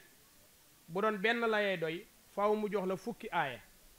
te benn doyoon na fukki xadis te fekk benn doyoon na fukk yuy wéral ijmaa borom xam-xam yi te fekk benn doyoon na moom noonu lay doxalee moo tax téeréem mën nga koy liir di dem lu sori ci benn wax loolu nag dafa bëgg ndar képp wax ji ba moom bu fekkee keneen waxaatul di tontul tarixa bi tontu ba mu tontu woon rek day doy sëkk radiyallahu taala anhu daf ñu jàngal nag ca bunt bu njëkk ba ci rimaax ne ñu tontul nit yàlla yi même bu dul tarixa bi tontul nit yàlla yi wareef la ci képp ku xam wareef la ci képp ku xam te li nga xam nga dund ko aalimin mutadayin loolu dafa am solo dafa am koo xam ne day défendre waaye li muy défendre moom dund ko moom nag daf ko mate sëkk taxalluqan ngir jikkowoo ko mate ko sëkk ci xam-xam boo demee ci buntu fanweer wala juróom ñaar fukk ak juróom-ñeent daf cay wax ni mu doonee xalifa Cheikh Ahmad Tidiane jiital ni mu doonee xalifa yonent bi mu ne xalifa yonent bi nag ku koy doon dafay fekk dafay peeg ci sharia bi peegin woo xam ne day mën a taxawu yonent bi sallallahu alayhi wa sallam ci ni yonent bi doon doxalee loolu nag ni mu peegee sharia peegee ko xaqiqa ci anam boo xam nee na man mënuma ko làq dafa fés lu mel noonu ku mel noonu moo mën a taxawal tariqa bi moo ko mën a taxawu itam da ko dund ba mat sëkk doon ca kilifa du caagéene kenn moo ko ci def kilifa waaye am na ci shawaahid yi yonent bi sallallahu alayhi wa sallam fu ko góor ga waxee ne ko loo xam ci Cheikh El Hadj Omar mu ne ko minni badaa wa ilayya yantahi wala badaa ala yadi wa alayha tantahi maanaam ci sama loxo lay tàmbalee ci sama loxo lay jeexee maanaam tarbiyab Cheikh El Hadj Omar ak lépp lu muy doxal ci sama loxo la nekk taxawaay boobu mu am nag moo tax mu bind ñaari téere yii di téere yu am solo rimaahu xizbi rahim ak téere bi di suyufu saïd gannaaw ba nga xamee ni mu doonnoo yonent bi sallallahu alayhi wasallam ci xam-xam comme sharia bi kenn mënu ko jam fekk muy dund moom waaye itam ni mu doonnoo Cheikh Ahmad Tidiane radiyallahu taala anhu loolu firnde gi gën a rëy mooy waxu Seydi Mouhamadul Ghali anta xalifatun la min al muqaddamin ak wax jamu wax moom Cheikh El Hadj Omar ne jaalanii xalifatan min xulafai cheikhi radiyallahu taala anhu bi muy défendre wàllu tariqa bi du caage ne kenn na ko attaqué mu jóg waaye dafa wax waxin woo xam ne nit muntu la attaqué ti te sa tontu defaru ko ba noppi noonu la tëggee téere bi nga xam ne bépp masala moo xam ne dañ koy waxtaane di ca jam tariqa bi Cheikh El Hadj Omar lu jiitu kooka di jam indi na réponse bi mu tege yow boo jamee ba noppi day fekk tontu woon na la laata mu fi jóge radiyallahu taala anhu ci ay masala yu baree bari nag jàngal ñu itam kontar kañ lañ koy def maanaam boo bëggee wax ne tariqa bi jubluuma wala neexuma soo ko bëggee diingat yow ci yan base nga ko mën a diingate bu firee base yi nga ko mën a diingate nga xam ne kenn amul droit diingat ndax pour nga diingat ko faaw nga ixaata sharia bi te sharia bi kat mooy 360 buntu yoo xam ne lay jóge ci yàlla foofu lay jaar ku mënta peeg nag laxdar yu bu mat yow sa naxu baaxul yow kon xaraam na ngay wax ci tariqa bi dara loolu Cheikh El Hadj Omar moo ko jàngale ak itam nit bu bëggee kontar ci yan yoon lay jaar pour kontar gi mën a nekk loo xam ne jam fu ñu mën a jam lay doon yooyu yëpp nag daf ko leeral ba pop ndar képp ko ci tariqa bi kenn mënul jam tariqa bi ci benn masala nag bi nga xam ne moo gën a siiw ci masala yi te ci la tariqa bi reposé wu mooy wàllu gis yonent bi yaqazatan daa manaama ndax dañuy wax ne loolu mooy ummul masaili masala yi ñuy jamee tariqa bi yépp boo ko seetee day dellu ci gis yonent bi ndax bu gis yonent bi daanoo rek tariqa moo fa dul nekkati foofa nag daf ca leeral lu baree bari ci wàllu xam-xam nga xam ne ñii ñëwaat lenn rek la ñuy def mooy rootaat ci mbalkaam moom Cheikh El Hadj Omar radiyallahu taala anhu wàllu sikkar leeral na ko bu wutal ko bunt mu ne damay wax ci bunt bi sikkar rek laay waxtaane waaye biral ko nag ak di ko dajaloo lool beneen bunt laa koy wutal lu nekk mu tas ko waxtaane ko ba mu leer naññ ci xam-xam loo ci bëgg ci ay lay rek boo demee di nga ko fa fekk mu waxee ko nii ci rimaax waaye dem ca suyufu saïd itam tëggaat ko fa waxee ko neneen ak yeneeni lay loolu nag dafa doy sëkk kaaraange ci tariqa bi mu ne nag bokk na ci li ma doon Cheikh Ahmad Tidiane radiyallahu taala anhu mooy dama nekk ku taxaw ngir aar tariqaam bi ndax Cheikh El Hadj Omar xalifa la mais du xalifa yi ñu xam moom xalifatul xulafaa la ñi Cheikh Ahmad Tidiane mayoon xilaafa yooyu di wàcc ci jëmm la reposé wu mooy Cheikh El Hadj Omar radiyallahu taala anhu la woon ca Cheikh Ahmad Tidiane moom moo ko gàddu dox ak moom ku am moo lay jox fii ci réew mi ak réew yu ko wër yépp moo tax mooy sëriñu tariqa bi fii amuñu ñun ci tariqa bi fii ku ëpp Cheikh El Hadj Omar koo gis rek taalibeem lay doon ca suufam la ne loolu nag dafa lii sëñ Moussa def dafa nekk loo xam ne dafay jëmmalaat loolu xam nga nit ñi ci parparlo lañu nekk da ngay wax rek ne maam Aline mooy sama maam ca maam Aline rek ngay wax yow wala sëñ Abbas ay sama maam man sëñ Abbas mooy sama sëriñ ca foofa rek laay wax léegi nag ñu bàyyi affaire bi mu nekk ay kër te affaire bi demewul noonu benn kilifa moo taxaw ci réew mi mooy Cheikh El Hadj Omar njabootam mooy réew mi yépp ñi fi tijaan yàlla defal ñëpp jàmm asalaamaaleykum wa rahmatullah wa rahmatullahi taala wa barakatuhu ñu ngi leen di nuyu di leen ziyaara xam naa da ngeen may rek ma nuyu sunu sëriñ Cheikh Ahmed Tidiane Tall moom mu yóbbaale mbooloo mi yëpp ndax jotaay bi jotaayam la jotaayu maamam la di beesalaatit kóllëre bi doxoon ci maam ya ba ci bàyyi ñu koy ziyaara bu baax su ko defee ci jàngat ci dundu maam Cheikh El Hadj Omarul Fuuti radiyallahu anhu dina am loo xamante ni tey mun nañ ci am jàngat boo xamante ni dañ ciy jàngatee taalibe ban taxawaay engagement la war a am ci maanaam environnement mooy kër sëriñam ba mën a jëriñu ci maanaam lu ñuy tuddee faydu muy bëbb yoo xamante ni dina bàyyeekoo ci sëriñ bi ñëw ci moom mu jëriñu ci te du ko moy ndax bëri na koo xamante ni nekk na ci kër sëriñ di àndandoog sëriñ bi di taqoog moom mais doo gis mukk mu yokk ci wàllu yàlla ndax xëy na engagement bi mu am ci sëriñ bi moo wuute ak ni mu war a taxawee dëgg-dëgg ci loolu nag xam naa ni sànq imam Cheikh Fall ñëwoon na ci wàllu ak cëriñ waaye comme ci wàllu taalibe laay wax dinaa rek définir tuuti ci maanaam kan mooy taalibe ndax maanaam taalibe dafa nekk koo xamante ni ci niñ ko mën a déggee xam naa pour mën na jëkkanteeg waxtu bi dina am xëy na dina am yu may tëb ci wàllu lecture ci arab bi mooy koo xamante ni maanaam dafay xam lu dara moo xam ci wàllu yàlla la wala ci lu ñuy jàng ci wàllu téere ci sëriñ boo xamante ni daf koy teg ci yoon waaye ci wàllu yenn définition ci wàllu suuf yi dañuy wax ni maanaam moom mooy ki nga xamante ni xolam dafa buun maanaam ci sàkku dëgg ci subhaanahu wa taala te loolu moom mooy mataba bi nga xamante ni moo gën a suufe ci mataba ñi nga xamante ni ñoom ñoo jublu jëm suñu borom mais ibnul arabi alxaatimi nag définition bu mu joxe booy xool soo xoolee diggante maam Cheikh Alxaaji Omarul Fuuti yu ak Cheikh Seydi Mouhamadul Ghali da ngay gis définition boobu te moom mooy almuridu man inqataa ila allahi an nadarin wa istibsaarin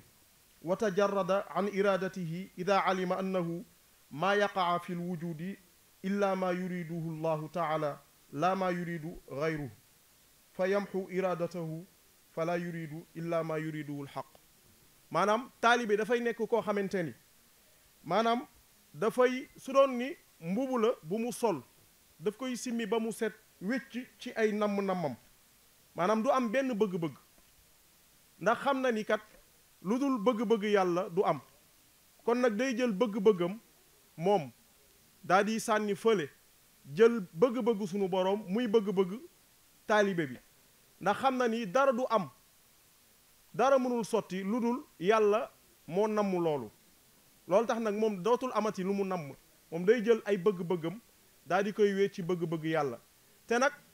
bëgg-bëgg yàlla mooy bëgg-bëgg sëriñ bi ndax xam nga yàlla dafa waxoon ni man yuti ar rasul faqad ataa allah képp ku topp sayyiduna muhammad man nga topp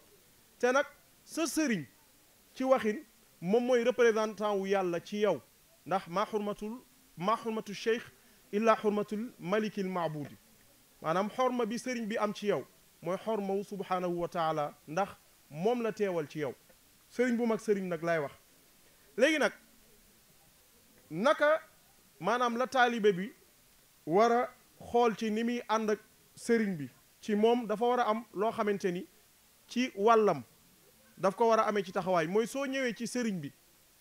maanaam melal ni taalibe maanaam melal ni ku feebar malade boo xamante ni dafay ñëw ci docteur bi pour faju te nag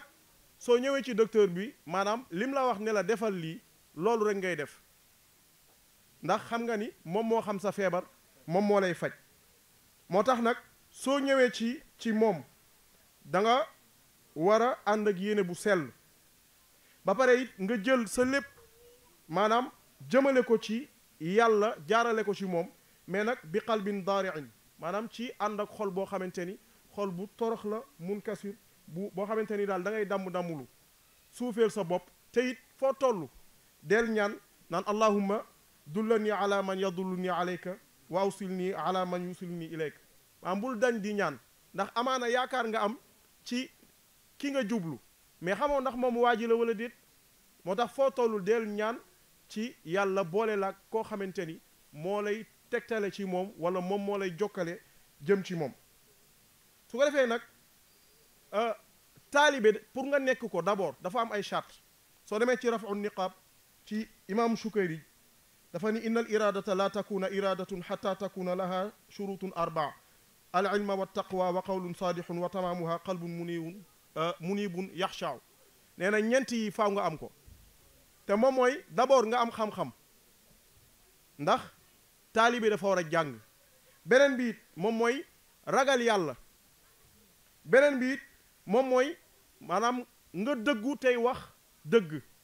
ni ko maam Cheikh Alhaaj Omar Fuuti jàngalee ba tey ci rimaax te Seydi Haaj Maalik wax ni fa sidqu huwa zinatul murid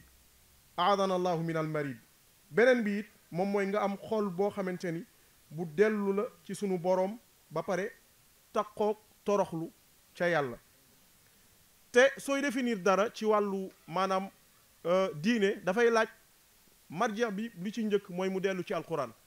su dee ni sëriñ am na waaye su dee taalibe it am na ndax soo jàngee ci alquran bëri na sax mais benn aaya laaj tànn mooy wasbir nafsaka maa alladina yad'uuna rabbahum bilghadaati wal ashiyi yuriduna wajhahu bi nag moo waral ñun ñu soppaliku nekk ay taalibe maanaam ay murid nam ma jëm ci yàlla mais comme xamuñu kër yàlla nag ñu tegu ci sëriñ bu mat sëriñ sànq ni ko imam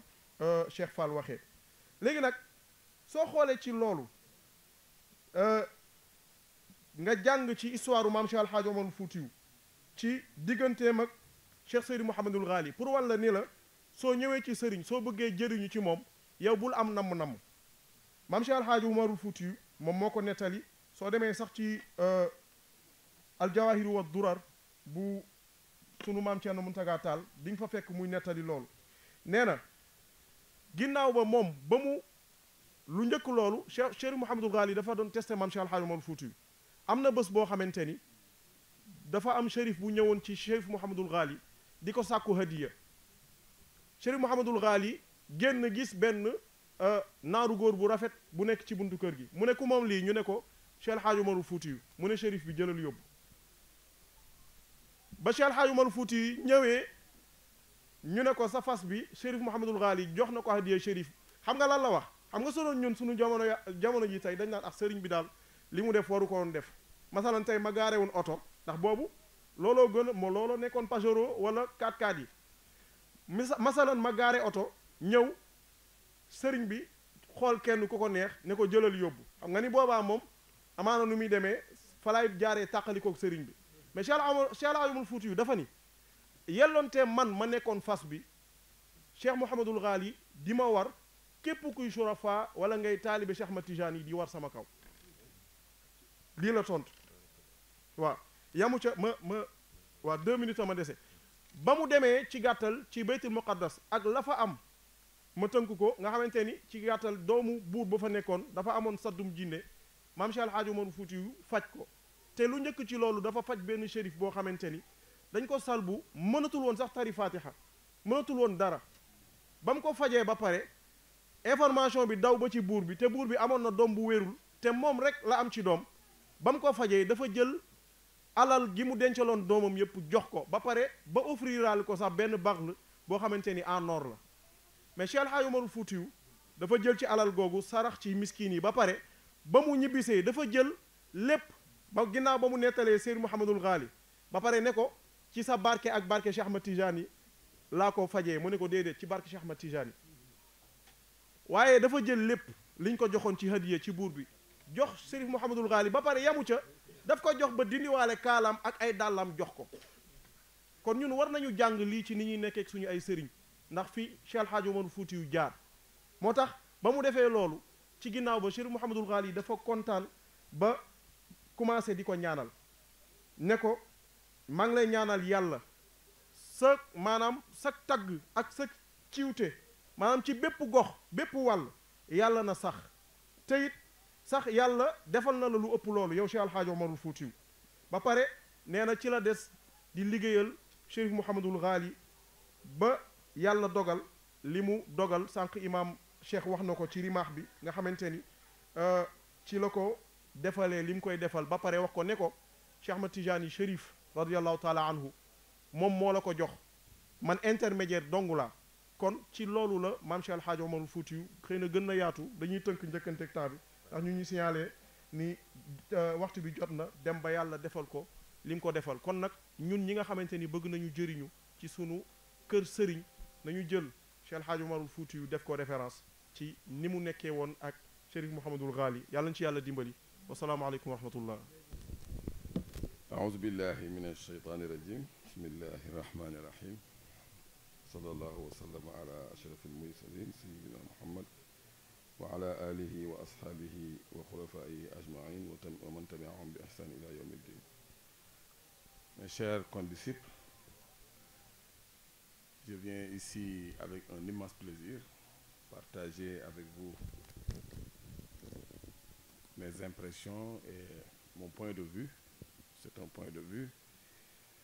par rapport donc à cette grande mission, cette grande œuvre qui a été donc accomplie par Cheikh Omar Foutiyou radiyallahu ta'ala anhu. Je pense que je vais adopter une démarche métaphysique. Je ne vais pas donc répéter ce qui a été déjà dit par mes co-débatteurs. Je vais juste faire quelques interrogations au départ. Après avoir entendu tout ce qui a été dit par mes prédécesseurs et mesurer l'immensité de cette œuvre, aussi bien sur le plan matériel que sur le plan spirituel. Et maintenant, constater l'état actuel du monde, je me dis, qu'est-ce que au Sénégal, en Afrique et dans toute l'humanité, nous avons pu faire de cette grande œuvre pour en arriver au désordre actuel qui caractérise le monde entier.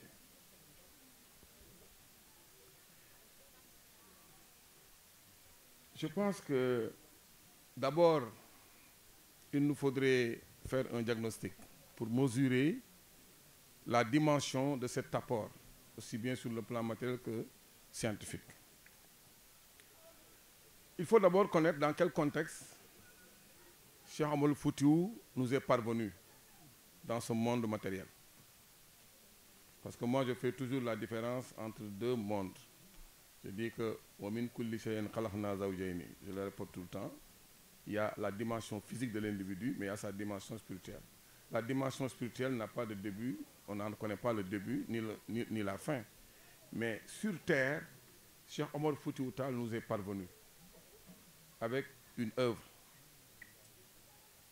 Et quand je regarde cette œuvre, je ne peux pas connaître le degré de courage physique qu'il avait animé. Parce que quand même,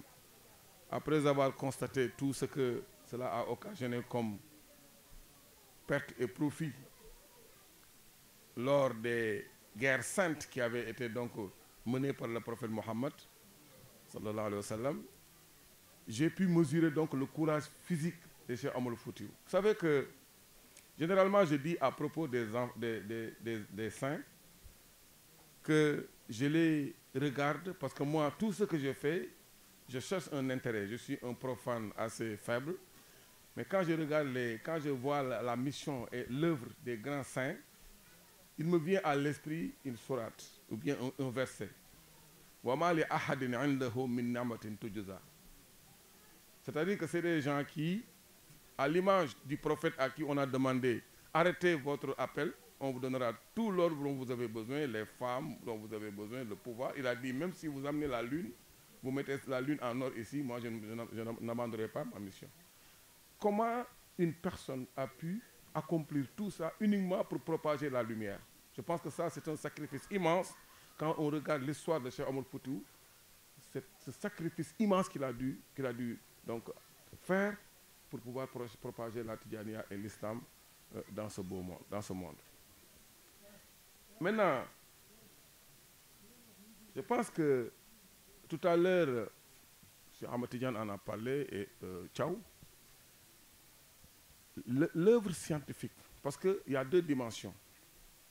Il y a le courage physique, c'est vrai, là où on a pu faire des guerres saintes, essayer d'imposer. Je dis souvent que si aujourd'hui on a pu constater toutes les mosquées construites ici et toutes les organisations islamiques, c'est parce qu'une personne s'est sacrifiée au départ. C'est Cheikh Omar Foutiyou Tall. Il s'est sacrifié pour que ça se passe comme ça. Il a sacrifié son être. Je le mets souvent en comparaison avec Aïssa ibn Mariam. Dire qu'il y a des gens qui sont venus se sacrifier, même si on leur offrait tout l'ordre du monde, ils allaient faire ce qu'ils allaient faire, tout simplement pour pouvoir transmettre la mission divine, la mission du prophète Mohammed et la Tidjaniya. Je pense que ça, c'est une dimension importante. Et en y regardant de près, qu'est-ce que Cheikh Omar Foutiyou a écrit? Il a écrit Rimah, le sabre. Et quand vous allez dans le Coran, vous voyez les deux priorités de Dieu. Allazi at'amahum min ju'in wa amanahum min khawfin. Et lui, il écrit un ouvrage, il l'appelle le sabre. Et quand on voit le sabre, on dit, ce gars-là est venu pour faire que des guerres physiques. Non, il n'a pas fait que des guerres physiques. Dans tous les écrits de Cheikh Omar Foutiyou, vous trouverez tous les argumentaires contre les forces sataniques qui sont aujourd'hui en train de mettre le désordre sur terre. Et nous avons laissé faire. C'est pourquoi j'ai dit au départ, je vais m'interroger sur l'état du monde actuel. Nous nous sommes laissés submerger par des forces maçonniques, des forces sataniques qui font qu'aujourd'hui, quand je raisonne par l'absurde, je me dis qu'en raisonnant par l'absurde, je me dis enlever tout ce que Cheikh Omar Foutiyou a fait et ses disciples qui sont venus par la suite propager la Tidjaniya. Enlevez-le du paysage. Vous allez entendre que des holas de football, de la musique, vous n'entendez pas ni wazifa ni quoi. Je me dis donc, si le prophète Mohammed sallallahu alayhi wa sallam venait s'approcher de la terre provenant des mondes célestes et écoute la terre, qu'est-ce qu'il va entendre?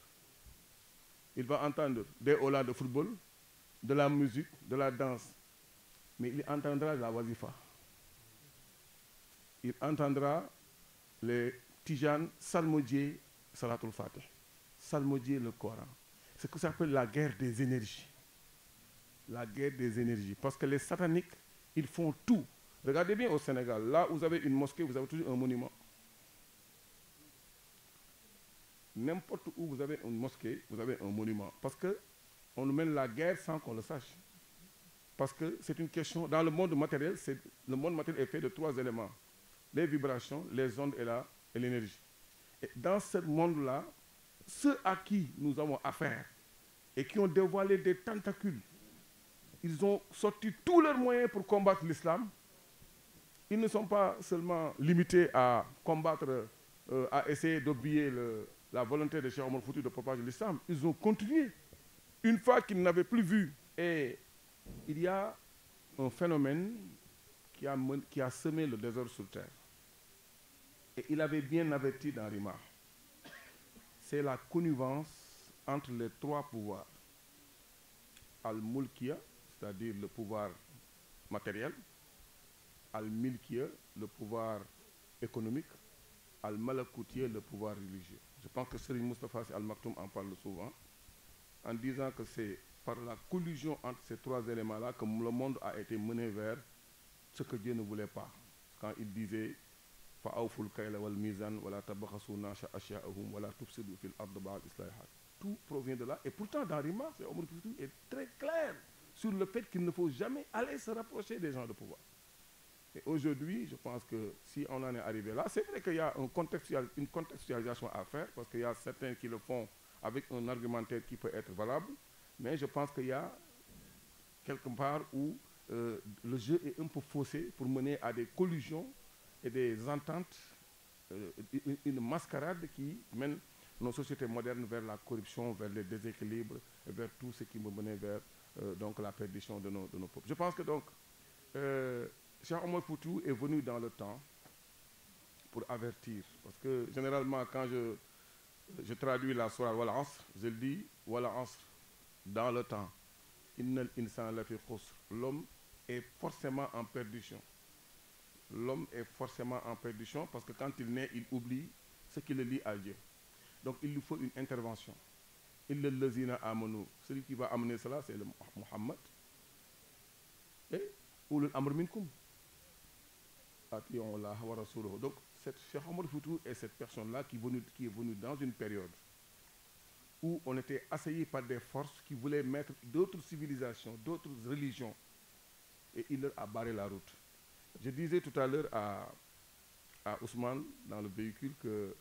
moi, ce qui m'impressionne chez Cheikh Omar Foutiyou, c'est quoi? Personnellement, en tant qu'intellectuel. Il est arrivé dans une période où tout le monde savait ce qu'il voulait. Il est parti étudier pendant 20 ans. Et quand il est revenu, ceux qui étaient là comme explorateurs, comme colons, savaient ce qu'il était venu faire. Ils avaient de la force, de la science, tout. Et quand il a voulu se bagarrer matériellement avec eux, en fait, il cherchait spirituellement. C'est comme un lutteur qui fait comme ça alors qu'il veut frapper en bas. Il ne voulait pas être président, ni gouverneur, ni avoir des terrains ou avoir de l'économie. Lui, ça s'est manifesté dès qu'il est parti. Dès qu'il est parti, on a vu les Sidi El Hadji Malick, Ahmad Baro Ndiéguène,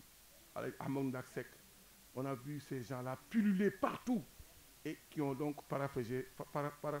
sa mission spirituelle. Je pense que c'est cette réussite-là qu'il a pu réussir en divertissant un peu le blanc, en lui montrant que oui, moi je suis là pour des guerres matérielles, ainsi de suite. Mais en bas, il avait déjà semé tout ce qu'il devait semer et ceci a germé pour donner ce que nous avons aujourd'hui. Et que dans cette guerre des énergies qui se passe dans le monde, nous avons quand même joué notre partition en tant que talibé cheikh. Tous les jours, on nous entend salmodier le nom de Dieu, Salatul Fatiha, et vraiment c'est tout le mérite de Cheikh Omar Foutiyou. Je pense que je vais m'arrêter là. Je ngi sant di leen gërëm bu baax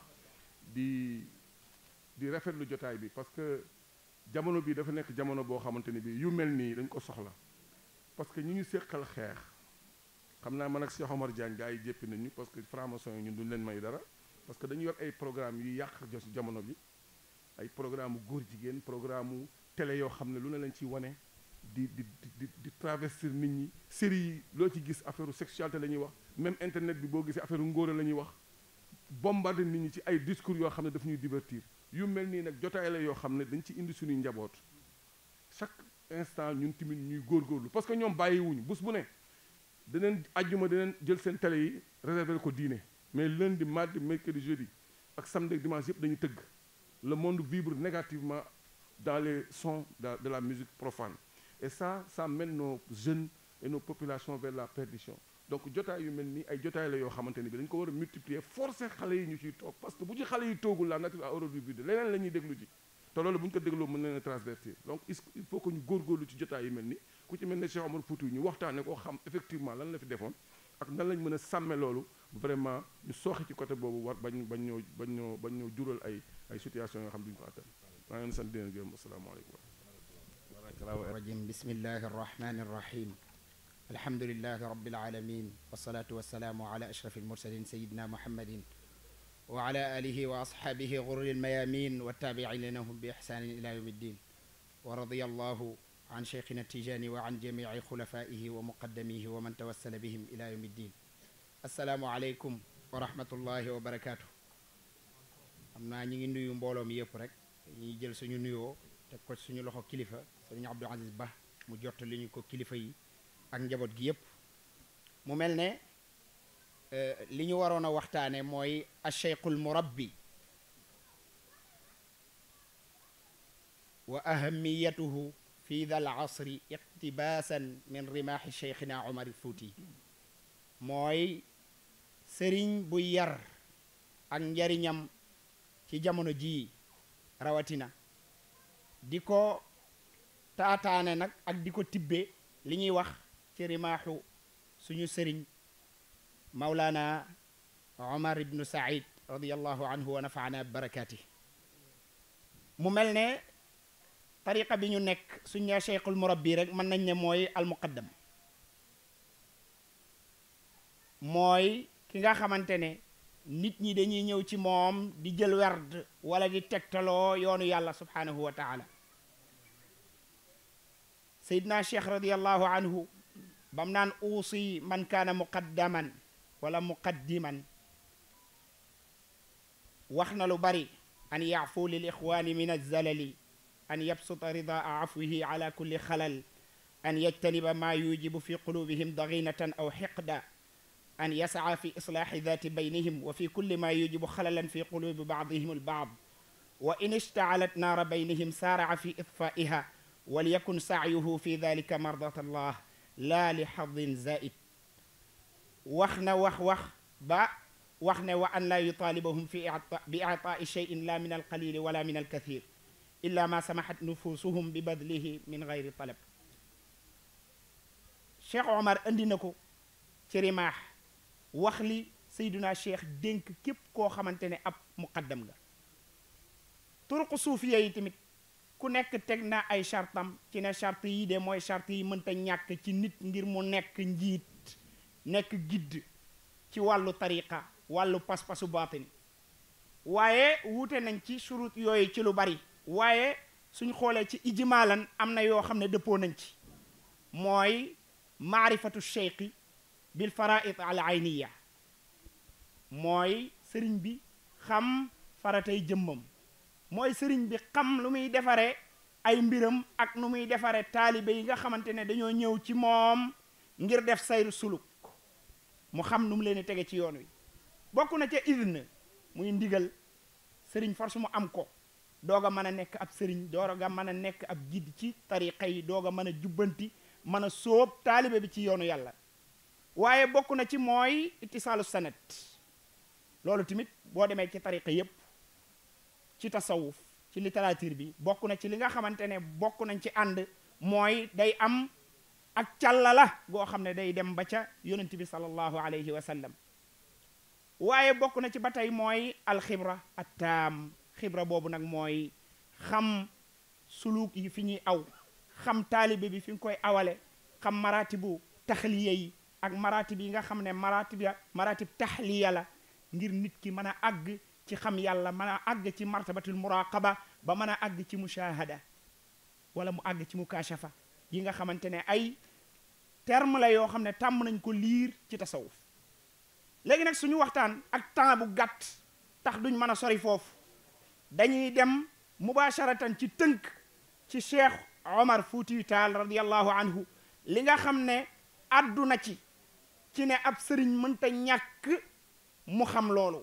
wala mënta ñàkk mu am loolu. Seydina Cheikh Omar Fuutiyu Taal dafa àddune ab sëriñ pour mu mën a nekkub sëriñ laa budda xumudul bashariya ak fitaamul muridi ala yadi cheikhin mënta ñàkk. ma ngi ko andi ne moom Cheikh Omar ne li anna al murida ida tasaddara lil mashiqati wa arada an yakuna lahu muridun qabla xumuudi bashariyatihi wa fitaamihi ala yadi cheikhin, nee na kooku day sëriñ boobu fa innahu mahjubun muhibbun li riyaasa laa yajiu minhu shay. ki nga xam ne laa yajiu minhu shay muhaalun an yakuna cheikhan. Seydina Cheikh Omar Fuutiyu Taal nee na nit ki bu nekkee murit toll ci war a defaru te defaroogul bëgg a nekkub sëriñ bëgg a wooteeg sëriñ te bachariyaam des fi ba léegi mooy moom mënta mucc ci xayriya ay mashaaxilam ay mashaakilam doy nañ ko moom tarbiyatu bakkanam doy na ko mooy daal moom mën a gula def taxliya mooy lépp luy dox sa diggante ak yàlla nga faxas ko ba mu set wecc boo paree taxliya doog a ñëw mooy nga jël bakkan bi awale ko ci ay maratib yoo xam ne day fees dell ki leer fees dell ak ay li nga xamante ne mooy axlaaq xamida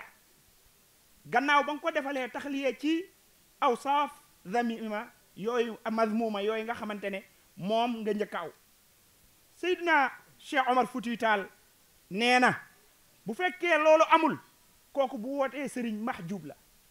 kooku amul luy ñëw ci moom ba mu koy joxe te faaqidu shay'i la yu'ti ku amul doo joxe dara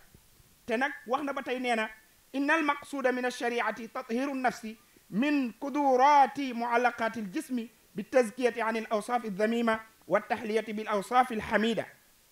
hatta tasila ila maarifatillah mooy loolu ñu doon wax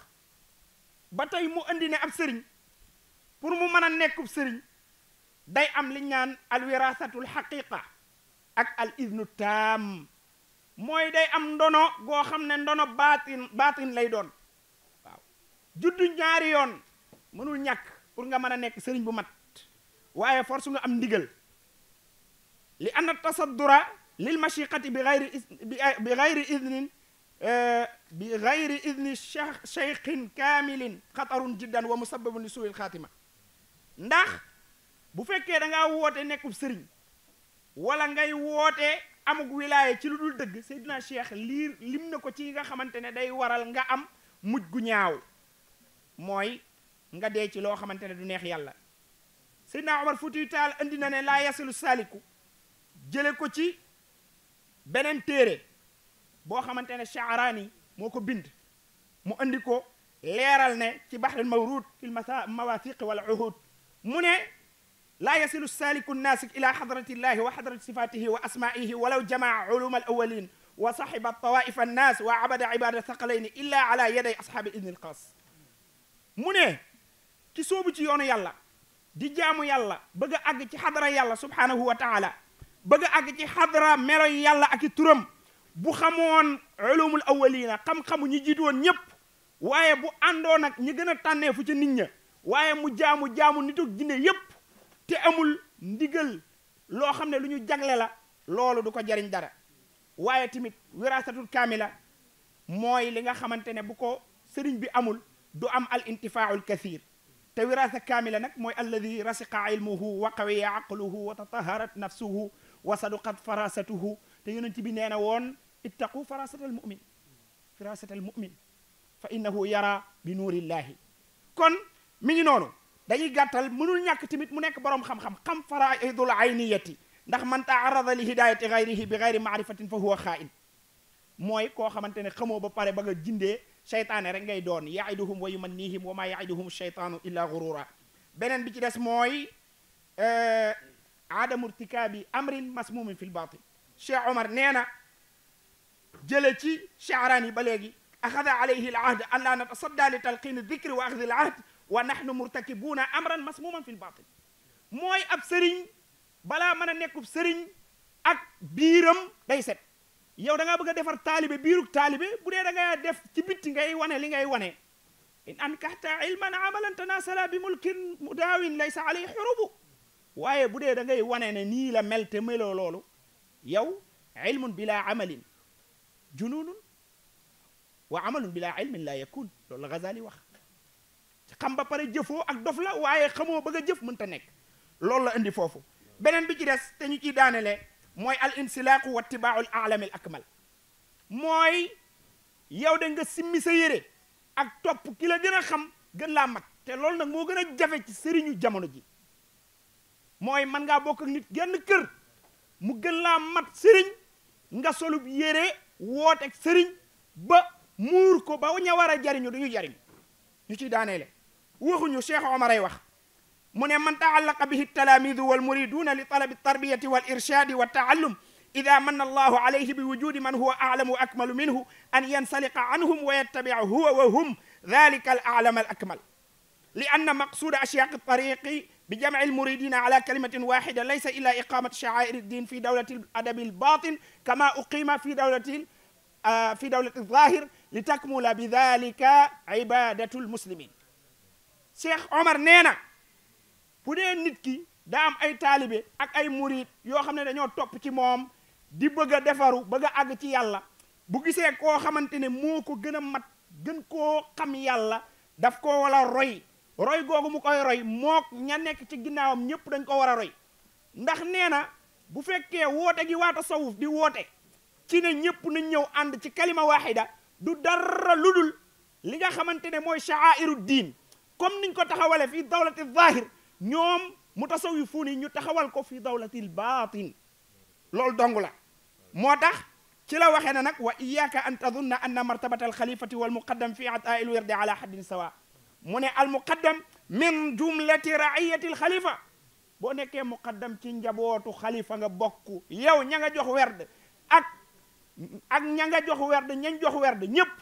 xalifa ba lañ war a topp même bu xalifa ba joxu leen werd. nee na alayhi taatu alxalifa huwa wa jamaatuhu kama yajibu ala jamaatihi taatuhu. comme ni sa mbooloo moomu topp la waree noonu la waree yow muqaddam boobu nga topp xalifa boobu. hada wa billahi tawfiq wassalaamu aleykum wa rahmatullahi wa barakatuh. barakallah masha allah. billahi min alsheytan arrajim bismillahi arrahmani arrahim alhamdulillahi alladi allama alinsana ma lam ya'lam wassalatu wassalamu ala sayyidi alwujudi wa alami alshuhud سيد الأولين والآخرين وعلى آله حق قدره ومقداره العظيم ورضي الله أيضا عن صاحب الفيض والختم أبي العباس أحمد التجاني رضي الله عنه ورضي الله أيضا عن الولي الكبير من فتح الأقاليم والبلدان وكسر الأصنام والأوثان وأنار القلوب والأبدان وطهر السرائر والإعلان الشيخ الحاج عمر الفوتي رضي الله عنه. السلام عليكم ورحمة الله تعالى وبركاته. نيجي لين دي نوي بو باخ دي لين زيارة دي جيتال ci nuyo bi ak ziyaara bi sunu kilifa gi nga xamni yàlla dogal na tey moo fi direetu Cheikh Alxaaji Omar muy Cheikh Ahmed Tijani Tall ñu ngi lay nuyu bu baax tabarakallahu di la ziyaara buñ la nuyoo nuyu nañu kilifa yi fi teew yépp waaye tamit di jaajëfal bu baax sunu frère bii di Alxaaji Moustapha Ngiraan ci initiative bii ñu ngi koy ñaanal yàlla yokk ko taxawaay ndax lu am solo la xam naa nuyoo yi du gudd ndax li ñu am ci temps bariwul li ñu fi tax a daje rek te mbokk yi sas ñu ko mooy li Cheikh Alxaaji Omarul Fuutiyu radiyallahu anhu liggéey ci at tariqatu tijaniya loolu da yaakaar naa ni xajul sax ci jamono xajul ci ay weer xajul ci ay at xajul ci benn bés xajul ci waxtu waxuma laak nag ñu ni la fukki minute rek nga am pour wax ci waaye ma la yudraku kulluhu la yutraku julluhu lu dul doy moom yaakaar naa loo ci am rek danga koy doyloo ndax Cheikh Alxaaji Omar wali yu la woo xam ni na ko Sëriñ Babacar Si radiyallahu anhu waxee woon ca xasidaam bu yéeme bi mu def ci moom xasidaam boobu nga xam ni dafa jël xuruf yi benn xaraf bu ci nekk mu def ca bayit boo xam ni buñ ko waxtaane woon rek yaakaar naa ni fi la ñu fajar di fekk xasidaam boobu di uaani bi shawqin lam azal fiihi faaniya taxayyartu min luqiya alladi kaana haadiya boo xuusee ci biir xasida bi ba ci biir Sëriñ Babacar Si radiyallahu anhu day wax ni xalaa dëhruhu min wasfihi kaana yurtada falam tara fi ma xassahu llahu saaniya koo xam ni li ko yàlla defal boo doon wër ku mel ni moom Sëriñ Babacar Si nee na doo ko gis ci jamono kooku mu ne su ko waxtaane ci fukki minute rawatina li mu liggéey ci at tariqatu tijaniya Cheikh Alxaaji Omar radiyallahu anhu mi ngi jëlee tariqa bi ci sëriñ bu ñu wax Abdul Karim ibnu Ahmad an Naqil parce que loolu tamit il faut que ñu di ko wax nit ñi parce que ñu baree bare dañu yaakaar ni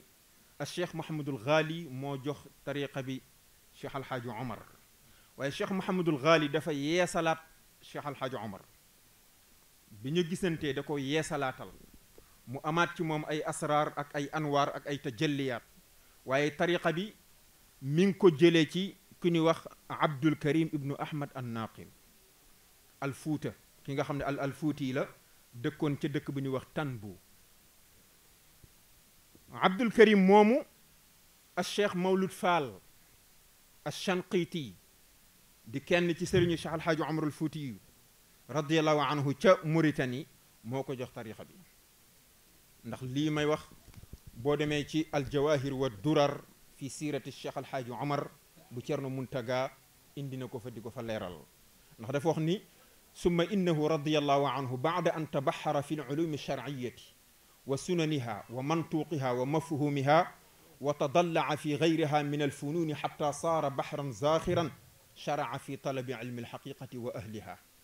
bi nga xamee ni jàng na li mu war a jàng lépp moom Cheikh Alxaaji Omar mboolem xeetu fànn yi ñuy jàng yépp mu ndar képp ko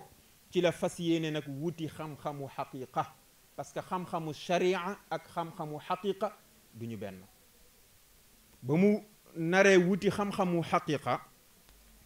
ci la dem ci sëriñam boobu ne Abdul Karim ibnu Ahmad mu jox ko tarixa bi gannaaw nag ba mu fi jógee dem Màkka di aji Màkkatul Mukarrama ba mu defee ajam gi ba noppi ba dox diggante Safa ak Marwa ci la ko yàlla dajaleeg sëriñam bu tedd ba di Cheikh Alxaaji Muhammadul Ghali moo ko wax nee na ñoom ñaar ña nga gisantee ci maqaamu Ibrahim fa yent yàlla Ibrahim doon taxaw di tabax kaaba gi ñu tuddee ko maqaamu Ibrahim nee na foofu la ko yàlla gisanteeg ak sëriñam boobu waaye gis nga li ci gën a yéeme mooy ba mu ñoom ñaar ba seeni bët ñeentee rek nee na Cheikh Alxaaji Muhammadul Ghali am na ci moom cofeel joo xam ni moom sax daf ko yéem te ñu ngi door a gisante koo xam ne yéen ñaar yéen a ngi door a gisante mu nar a nekk sa sëriñ waaye ba mu ko xoolee rek la am ci moom cofeel kon xam nga ni kon gisante gi di woon fii waaye ca kaw la woon gisante gi ñu gisante fii ci kaw suuf da doon confirmer gisante gi ñu gisante woon ci kaw ndax al arwaaxu junudun mujannada yonent bi sallallahu alayhi wa sallam moo ko waxoon al arwaaxu junudun mujannada fa ma taarafa minha talaf wa ma tanakara minha xtalaf képp koo gisanteel fii ci àddina gisante googu dafay confirmer gisante gi ngeen gisante loon ca aalamul arwaax ndax ruux ya ca aalamul arwaax la ñu xamante woon bu ñu wàccee fii nag confirmation bi di door a am kon confirmation bi booba la amoon Muhammadul Ghali xool ko rek am ci moom cofeel ba mu ko xoolee am ci moom cofeel Cheikh Alxaaji Omar jaayante ak moom mu yëkkati téere bu ñuy wax Jawahirul Maani teg ko ci loxo Cheikh Alxaaji Omarul Fuuti Jawahirul Maani ngir lan ngir mu yër ko ba ko Cheikh Alxaaji Omar yëree cofeelam dafa gën a dolleeku ci Cheikhuna Tijaani Chérif radiallahu anhu ak tarixam parce que mi ngi door a yër tarixa boobu mi ngi door a yër téere boobu ci la fas yéene jaayanteeg moom nag jaayanteeg Muhammadul Ghali topp ko jógee Makkatul Mukarrama ànd ak moom dem Madinatul Munawwara di ko liggéeyal lu toll ci ñetti at façon liggéey bu metti boo xam ne kenn mënula ko misaal ndax tamit yëf yi yombul de ku yaakaar ni yëf yi da ngay toog rek mu fekk si la da ngay nax sa bopp la mu yoroon li Muhammadul Ghali yoroon moom la Cheikh Omarul Fuuti yi soxla woon moo taxoon mu di ko sonnal ci diiru ñetti at di ko liggéeyal ba yonent bi sallallahu alayhi wa sallam ci boppam moo feeñoo Cheikh Alxaaji Omar moo feeñoo Cheikh Muhammadul Ghali ni ko li la Cheikh Omar di laaj jox ko ko li mu lay laaj ci tarixa bi jox ko ko parce que moom du taalibe du taalibe mais xalifa la am na sax ñu ni da ko ni jox ko ko boo ko joxul ma dog la ci tarixa bi waaye déedéet loolu am na ñu koy wax waaye loolu ci fanatisme la ndax Cerno Muntaga bi mu koy nettaliwu ko noonu daf ne yonent bi daf ko feeñu sallallahu alayhi wa sallam ni ko li la Cheikh Omar di laaj jox ko ko loolu rek la ko wax waaye néewu ko boo ko joxul ma dog la ci tarixa bi déedéet waxu ko loolu nee na nag wax nañ di ñetti minutes moo ñu dese de waaye nee na bi mu ko waxee loolu Mouhamadul Ghali jàpp ci loxoom jàpp ci loxo Cheikh Alhaaji Omar ñu dem ba ci kanamu yonent bi sallallahu alayhi wa sallam pour lan pour mu nekk seede sunu mbokk mi jiitu wax na ko léegi di Cheikh Ahmad Tidiane Fall pour mu nekk lan seede ci seen diggante ñoom ñaar mu yëkkati lam ko doon la taxoon muy sonn ci moom yëpp yëkkati ko teg ko ci loxoom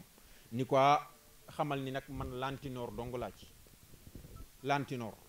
dañ maa jottali loo rek jottali naa la bu la neexee sax boo jógee fii nga ni man li ma am maa ngi ko jële ci yonent bi mushafahatan yaqzatan la mën a man waaye Cheikh Alhaaji Omar ca modeste ga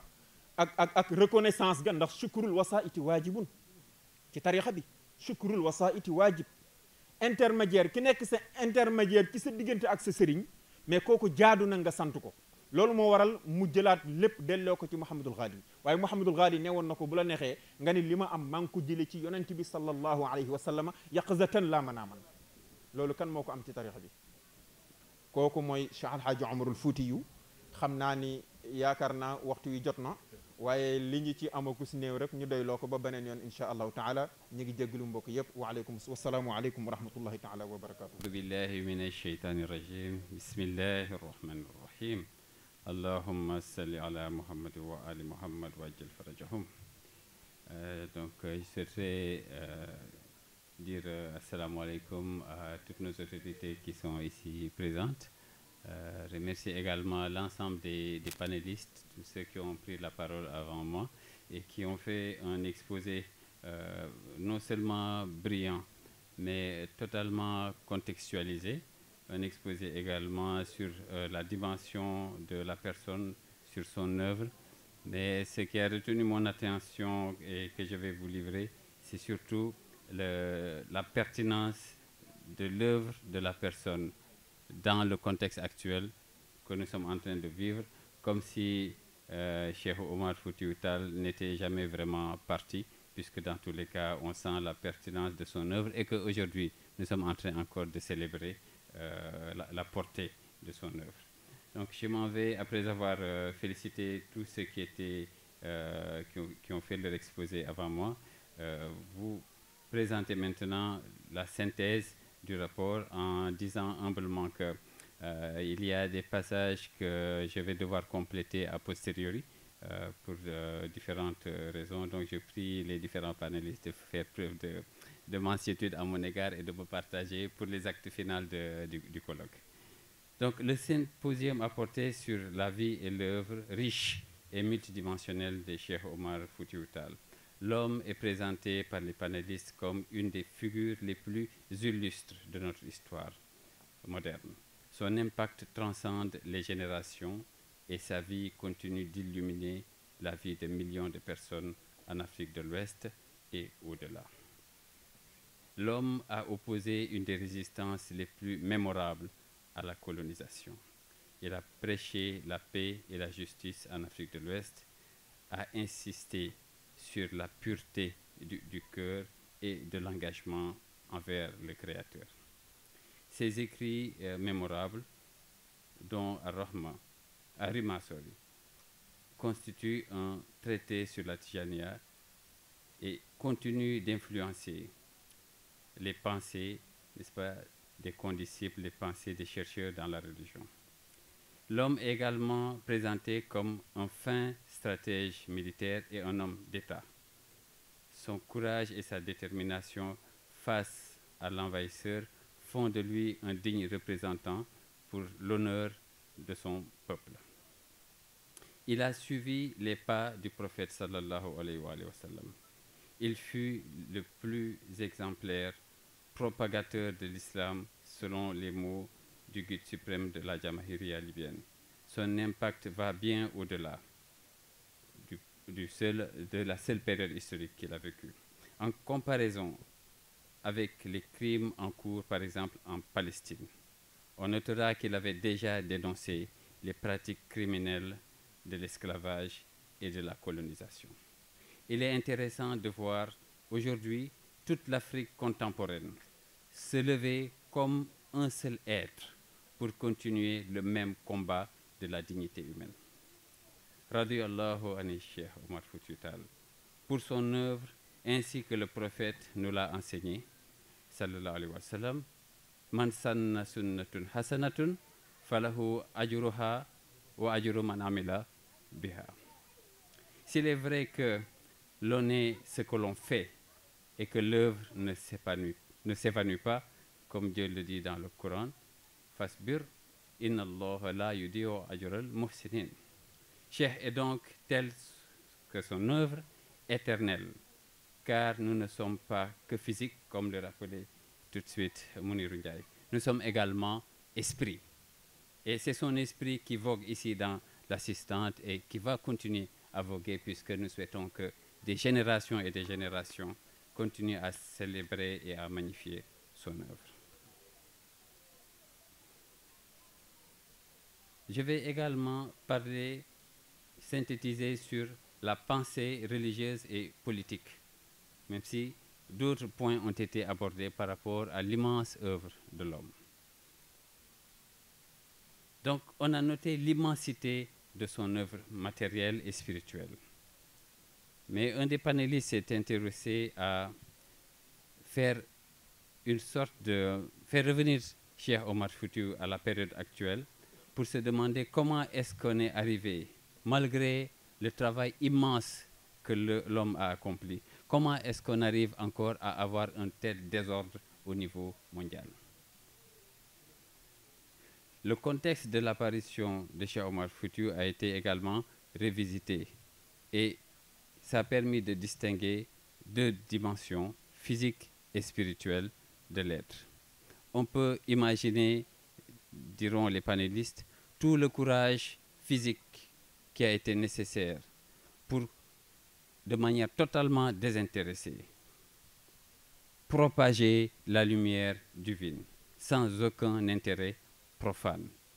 Tout faire pour la gloire de Dieu, tout faire pour restaurer la religion originale. Il a aussi défendu la religion de Dieu par son œuvre